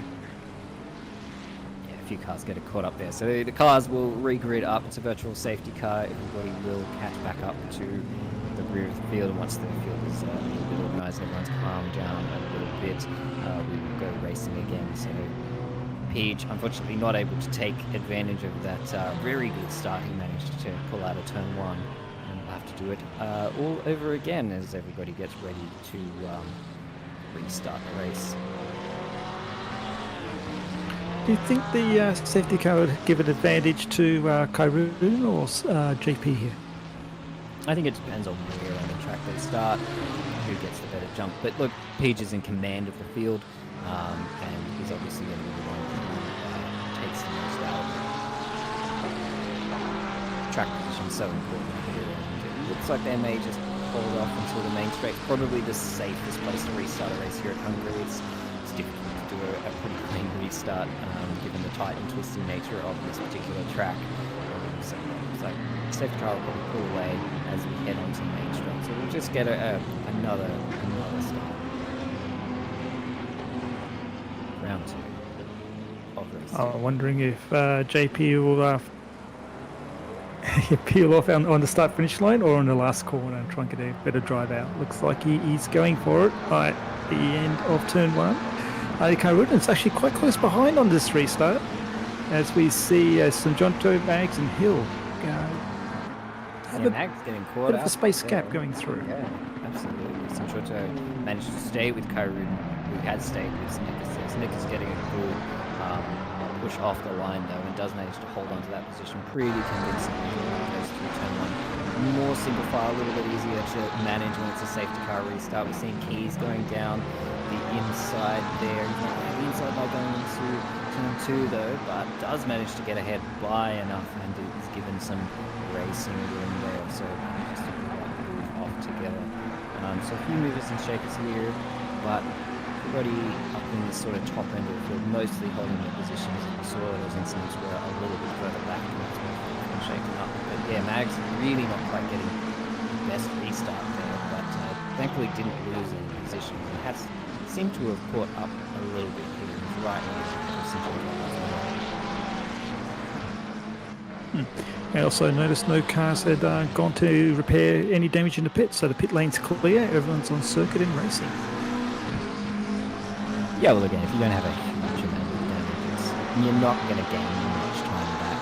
Even if you've got 8 seconds worth of damage or something reasonably severe, as long as the car can steer mostly straight most of the time through most of the corners, you're probably going to stick with it because you'll gain more positions through attrition and other incidents ahead of you than you would by having a fast car and taking a big hit for a pit stop here.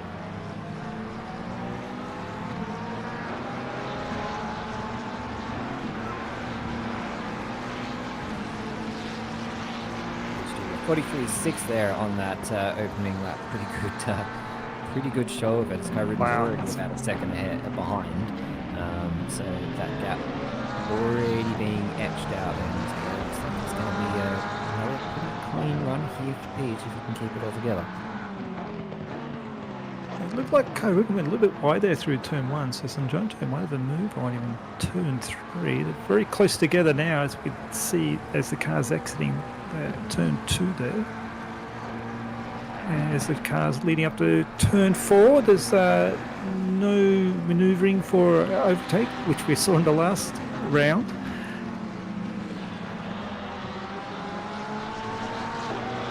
Yeah, well, the safety car restart does sort of change the way the field works a little bit. People are going to be adapted a little bit further apart. Some people might get a good jump at the start, others might not.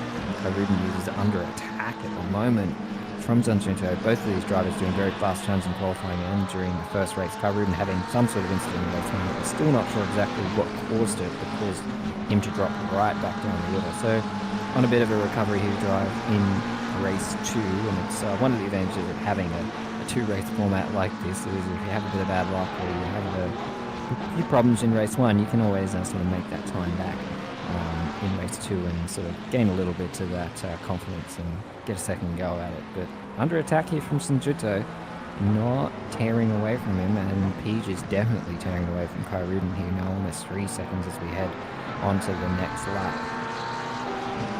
The fastest lap of 43 flat almost there for Senecas. So yeah, very much running his own race at the moment as we see. Oh, that's Sanjunto having a bit of a better run down into turn one, going to look on the outside, but not going to go for it. Maybe looking at a switchback. Ooh, didn't quite have the room to pull a switchback off there, but he had to think about it. Do you think they touched there? That was very close. No, I don't think there was contact, but yeah, it was close.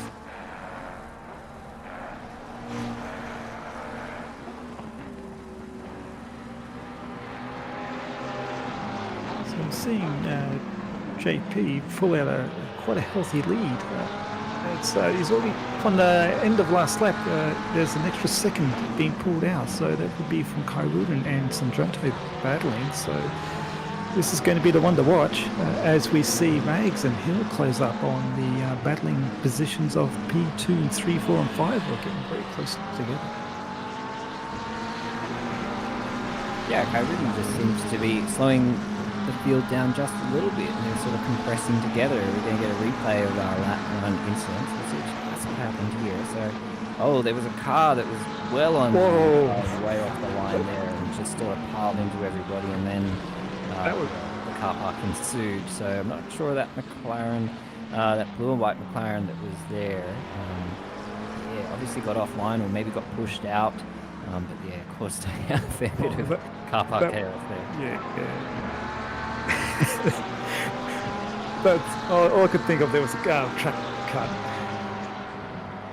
It's pretty extreme cut. Is that Jamius Marco? Yeah, I think potentially what happened there, missed the breaking point and couldn't avoid. So unfortunately, Marco, yeah, the bad one. But we will have bad ones. Just on to the next. Battle up the front continues with Mags catching the back of Sanjunto, probably aided by Kai Rudin, not quite driving away from Sanjunto as much as he'd probably like to be at this point. Both drivers qualifying well and having a lot of pace, so you don't want to call Kai Rudin slow, because definitely not a slow customer. Maybe just conserving a little bit. Maybe knows that he can't catch Page up ahead, and he's just sort of saving those tyres. The Porsche tyres are notoriously, a little bit sketchy later in the race, and so perhaps just maybe not going 100% to start, so we can defend or potentially attack a little bit better later down the race. One driver I think we should watch. One driver I think we should watch is Hill. He was looking very racy against Mags leading into turn 4. He wants to make some moves happen. Yeah, it's hard to tell how much of that's a bit of extra pace and how much is just this bit of accordion effect you get when the cars are this close together and trying to look for those opportunities and those gaps. Or behind Kai Rudin here.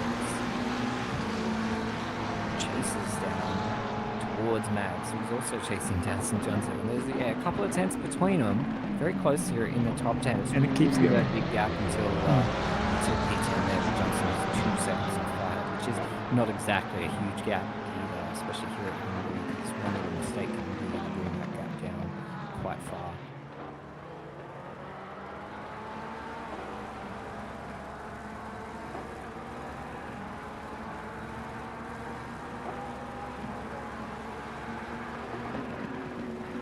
Yeah, it was this area here where I saw Hill have a bit of a look-see into a manoeuvre. I think it was like you were saying, it's the accordion effect of some of the drivers a bit slow in the exeter and defending well, causing a position as we see Mags defend going into the chicane. Yeah, well, it can be quite exhausting trying to follow another car around at pace, and you're also trying to keep behind all the track limits here, because the track limits can be pretty aggressively. It only takes just to be a tiny bit out over the line here, and it will give you those penalties, and you don't want to drive through in short races like this, because it can really decide your outright pace. Looking back here at who gave us a lot of good action in the previous race as well, and he's 6 tenths behind McCauley at the moment. He's McCauley White, this is barely a bit of deja vu here. Palmer not far behind as well, so that mid-pack, very similar names all there, and all sort of following each other around in the similar order that we saw last race. So these drivers clearly quite evenly matched here. Bushel not far behind either, about 4 tenths behind Palmer. Yes, car number 153, Smee, get a drive-through for an incident on lap 1. So split blood, living up to its name. Actually, a little minor infraction there. That was close. Very close there from Macaulay on Keys. Keys being perhaps a little slower than Macaulay anticipated, but it's always a tricky thing, especially at a high-speed braking zone like turn 1, where you're trying to strafe up a lot of speed without losing track of the person ahead of you, and sometimes you just misjudge it a little bit, especially if the driver ahead perhaps is being a bit conservative with their line and slowing down more than you anticipate. And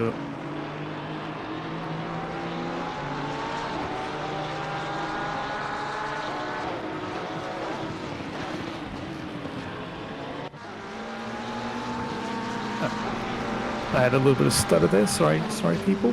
I was going to say, in going into turn one, if one car's taking a wider line, it can open up an opportunity for a manoeuvre on the inside. Yeah, definitely. I mean, a lot of mental games happening here at Hungary. You're trying to not just look for the weaknesses in the driver ahead of you, which is obviously going to be pretty minor when you're talking about the pace that these front runners are going at, but also you're just looking to sort of psych them out, see where you can make them perhaps take a more defensive line, where they're not quite as pacey as you, whether that's because of driver ability or the particular car they've chosen. Because we do have a decent mix of cars here, down from P2 to P4, three different cars here, all really close together. And certain cars will have advantages on certain parts of the track, and will have advantages in other parts of the track. So how much you can take advantage of those things, and also play those mind games, get really close, get right up on the diffuser with the car ahead of you, and see if you can sort of make them second guess themselves. But again, once you're at the top of the field, all these really experienced drivers, that's can be a harder thing to do. There's a little flush of yellow at turn one. And again, maybe someone's got a little bit wide and turned around under power. Watching those two go through the chicane, very special times. Yeah, really good effort here from Simrigs to follow this closely. It's always a particular skill, and probably an underrated one, to be able to follow a car that's potentially around the same pace as you, or even a little bit slower. To be able to follow them this closely without braking, without pushing yourself over to track limits and those types of things, it's definitely an underappreciated skill, I think. And Simrigs giving us a good show of how you actually do that while not compromising your own speed and your own pace. We go on to another lap here. It looks like Hungaroring's still going to maintain his position. Hungaroring driving very well here. It doesn't look like he's being overly defensive and parking it on apexes, and it doesn't, the body language of the car doesn't feel like he's not confident in his own pace. It's just Simrigs getting close there at the exit of turn one. Too close. Too close, actually. It actually cost him a bit of time because he had to pull away from that and wasn't able to maintain that gap he's been following. But the rest of the field behind, both Mags and Hill, pretty much maintaining those gaps as well. And again, Dryer not far behind that. So no big changes here, but a lot of close following here in the top 10 at the moment. And even if we look further down, we look down to P17 Kumar, being followed by Bushel, Stewart, Johnson a little bit further away. So still a lot of little battles happening, and Hungary always quite good for this as the car is turned around there. Just saw it come up. That's car number 69. Has either spun or been turned around. It looks more like they've just spun there at turn 4. Pretty easy to do, pretty easy to lose the car there, but hopefully nobody else involved in this. It's very easy at few positions. I'd just like to draw your attention to our leader, JP, and the time difference between P1 and P2. Since the restart of the race, JP's been pulling roughly 2 seconds a lap. Yeah, this is definitely JP's night. Yeah, very, very much so. And I think it's for the, what we're going to go down to, P10. Yeah, the top 10, top 11 cars. It's going to be a battle of concentration rather than speed, I think, tonight. Yeah, and I think obviously with Hungaroring and Simrigs being so close together, that battle is going to be slowing Hungaroring down, even if he's not being particularly actively defensive. You've still got to consider the car behind you, and that does rob you of a little bit of pace at times, especially if you're not quite that much faster than them. But he's holding onto that lead well, and looking forward to seeing how long they can continue that battle. But back here, we've got Maddox trying to maintain his position in the top 10, chasing Fleming here. He did really well last race and seems to be continuing that trend into race 2. He's looking for another top 10 finish here, and he's very close to 5 ahead. And Buchtol, who's having a bit of a good recovery here after falling back a bit in race 1. He's also leading a little pack of his own here from P7 down to P11. Didn't Buchtol qualify roughly P13? So he's made a few positions. Yeah, it's been a Certainly few very good games. We had Car 69 obviously drop down quite a fair way due to that spin, so that's probably gained him a little bit of pace here. But yeah, he's managed to sneak into this top 10 pretty convincingly here as the gaps continue to stay pretty steady. It actually looks like Mags is falling off the back of Sargento now. This battle here seems to be closer. Ooh, so that's Fleming. Sorry, not Fleming. That would be Fired, who went a little bit wide there. A trap cut for him, unfortunately. Fleming is now taking advantage in through this final section here, but Fired's holding on to the inside line. Maddox is looking to take advantage of it. Doesn't have the speed coming out of that turn, but he's probably going to have another look here into the final bend onto the main straight. All the cars maintaining position, so a few looks-y-loos there. A mistake there from Farhad almost cost him position, but he did manage to hold on to it, so well done there. And if we can regain their composure, but this has all worked quite well for Bucktail Head, who continues to sprint. Ooh, you know, again, going for a bit of a dive down there. It's good. These guys are getting racy here in this top 10. I think Bucktold's taking a slightly wider line going to turn 1, which is opening the eyes for Farhad to see, is that a gap? And he's going to make the maneuver for it. Not a dive, but make an honest maneuver for a pass there. As we go split screen with Kairudin and Sojoto. Help me out here, Mike. Sojoto. I think that's right. I'm not sure of my pronunciation either, but that's what I've been doing. Kairudin went wide, sorry. He went wide 3/4. Sojoto had a very close look there. He's very racy now. It looks like he's picking up the pace in P3. Going wide, but that may have been a speed token there. A wise time to use it if you can get the maneuver done. Yeah, you can be a little bit more tactical with your speed token usage here when it's only a 30-minute race, and sometimes just using it when you have to. But that's assuming that you haven't accidentally gone off track a couple of times there as well. But still maintaining their current positions here. Kyrie under tons of pressure from behind, but just absolutely holding on to it really well here, driving very well to hold on to it after this basically relentless attack from behind. Some very good quality close racing as Kairudin takes a slightly narrower line to cover off turn 1, and as we have the next battle pack coming through on the left screen, coming across the start finish line, all very evenly spaced out. It's two very close groups of cars. As Bucktold didn't get a great drive out of turn 1, is under pressure leading the turn 2 on the inside. Defends quite well. The cars are all close together. There's literally zero gaps between them. Going through turn 3, there might be a maneuver from possibly Fleming going up into turn 4. Going through the King, all single file through turn 4, and no one's making. Oh, there's a move. Dropped 2 positions. Looks like Fleming has. He's defending again the turn 5 lead into the chicane. As the Lamborghini's slid a bit. It's dropped 2 positions.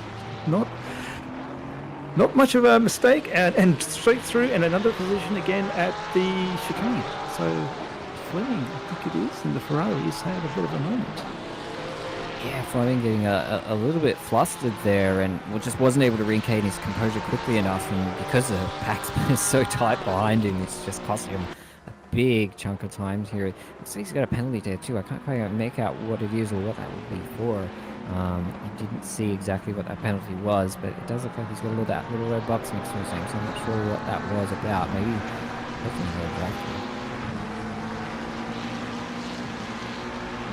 No, I think it might just the cars all being so close together. I'm hoping for the group as a whole there, just a little bit of rubbing.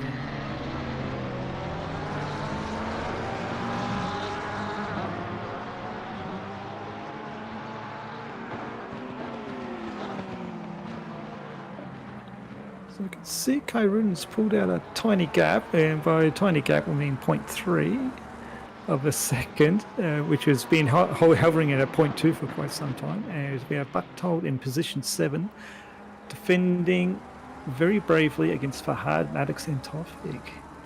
as we have 7.5 minutes left in the race, or thereabouts. We have JP Sonicus, Kairudin, Sanjoto, Mags, Hill, Dreyer, Bactol, Farhad, Maddox, and Torfik in the top 10. And it's 15 seconds, I think. No, 10 seconds for Fleming in car number 20. As we see another car go wide.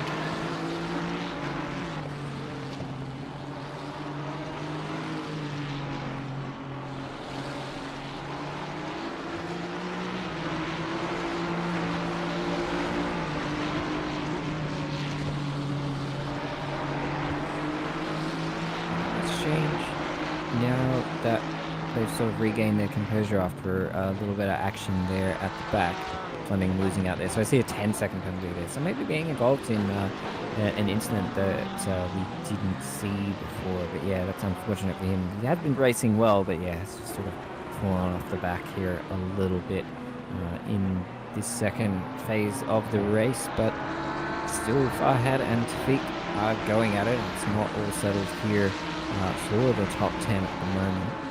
Backtop still in striking distance of Farhad and is a little further ahead and probably a lot more comfortable than was a couple of laps ago. Farhad was very deep into turn 1, really likes to take that very aggressive line through there and carry the speed. Interesting way of taking the corner there, but it does seem to be working very well for him.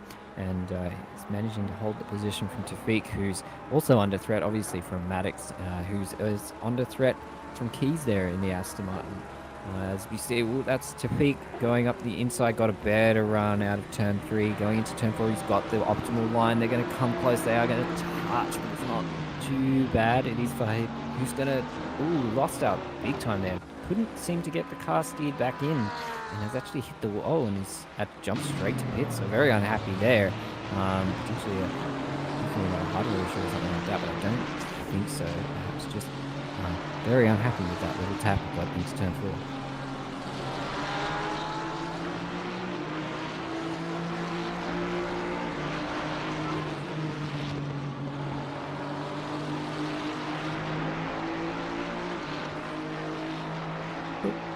And as you say there, Mike, yeah, it was a bump there, really put the car offline. Yes, I get a 15-second penalty there as well. So we'll go back and look at P9 here with Maddox. Now attacking Tafiq, and this is promoted, pointing back up to P11, although he's got that 10-second penalty. So does need to get the pace on and hopefully get past Keys and gain some more time so that 10-second doesn't hurt him as much as it currently will, because we'll see him drop back a couple of spots at this point because the field's still reasonably tight behind. It's Maddox here at the moment in P9 chasing down Tafiq, who is still maintaining that same kind of gap to Bactol ahead. Bactol taking away with this, taking advantage of some of the action behind and just sort of driving away. It's one of the things that you hope for when you're leading a pack, isn't it? That they fight so much amongst themselves that you can actually stretch your legs a bit further. Yeah, exactly right.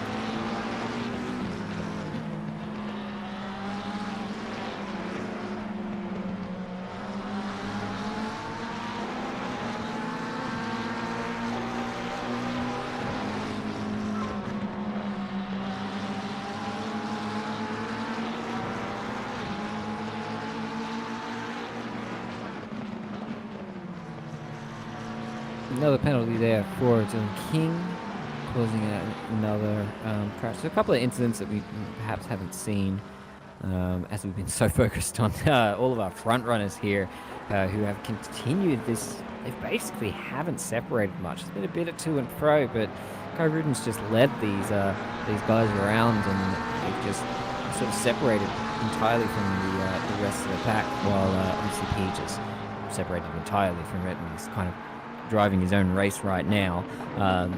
Has kept these 4 drivers behind so close together, and I can't compliment Kai Ruden enough, who to defend this well for as long as he has. I really hope he holds on to it, just because I think he really deserves to hold on to this P2 after such a good effort to hold on to it as long as he has. But fair play to Sanjota, who has also maintained the attack. And there's been...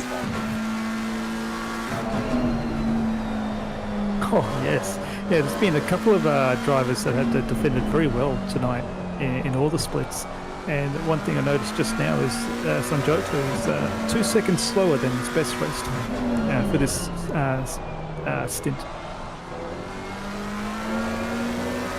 Well, when you're in the middle of an attack like he is at the moment, you're really not going to be looking at the lap times too much. It's really Kyrudin who's going to be setting the pace. And really set the pace that he wants. As long as he holds up this defense, he doesn't really have to worry about where he's going, because he's clearly considering he's not going to catch speed ahead. It's really just about consolidating his position for him, and he's doing a good job. And that is an excellent skill, and I'm very impressed with tonight. Driving well within yourself and keeping good lap times to make your tyres last and have good traction with the tyres.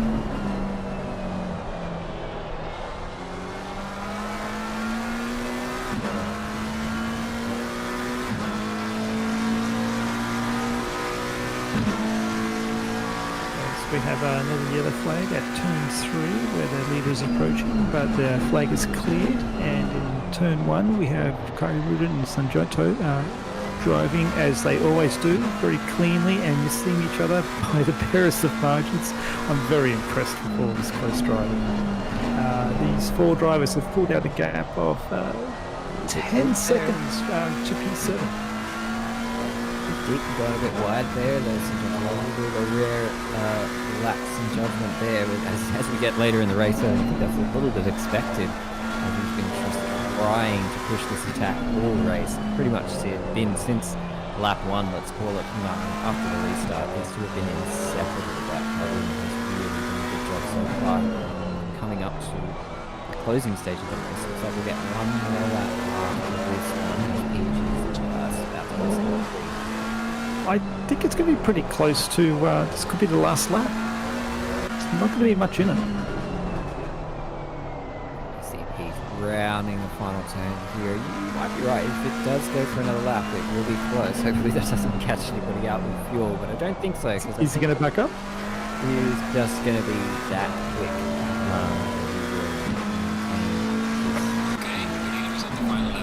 He doesn't back off and he lets this all go racing for what should be another lap.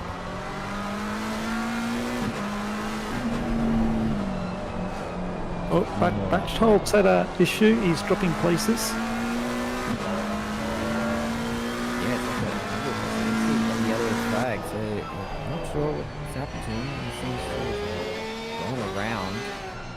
Going a bit slowly there.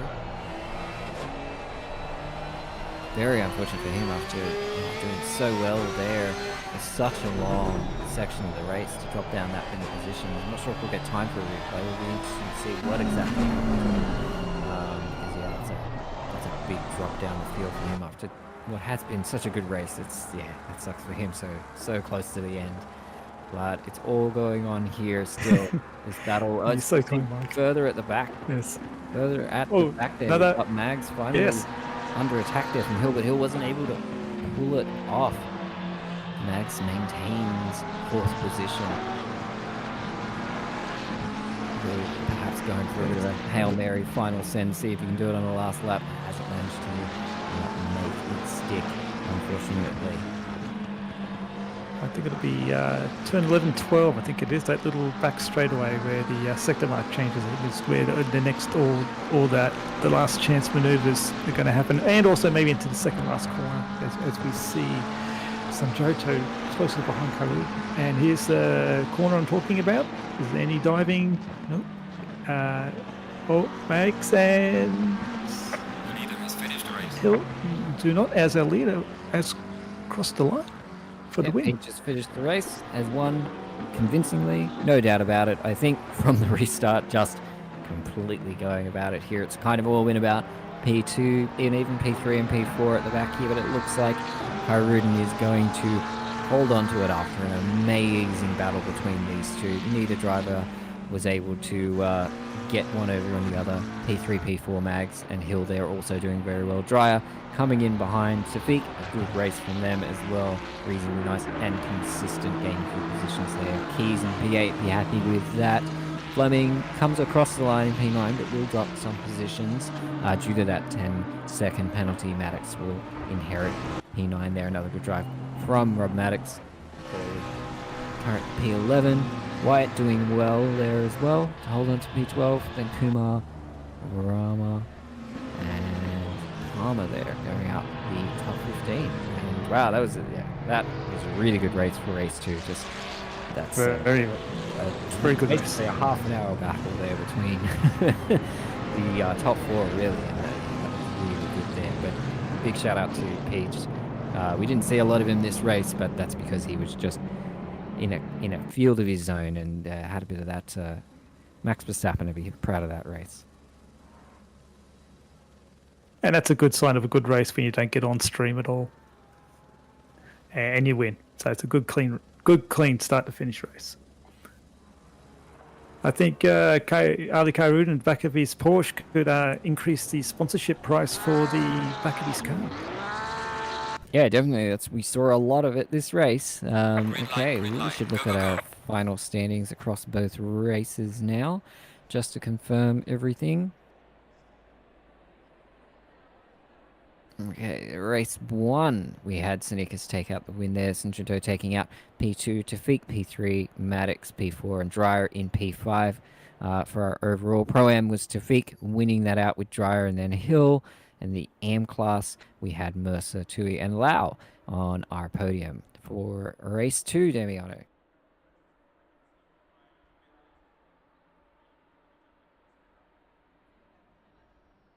And this is race 2. So we have Sonikus, Khairudin, and Sanjoto, Max, Hill, Dryer, Toffig, Keys, Maddox, and Macaulay in the top 10.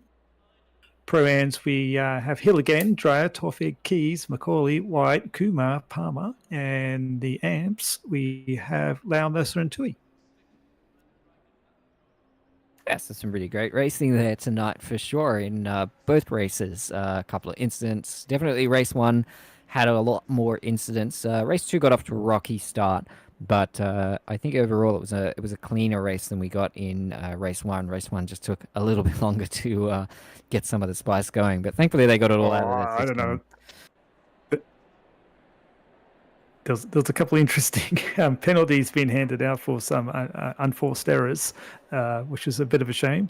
But so the Simrigs and Sprint Series, that is round 2 finished. And stay with us, everybody, for Friday night where we do the GT3 with Sim Magic.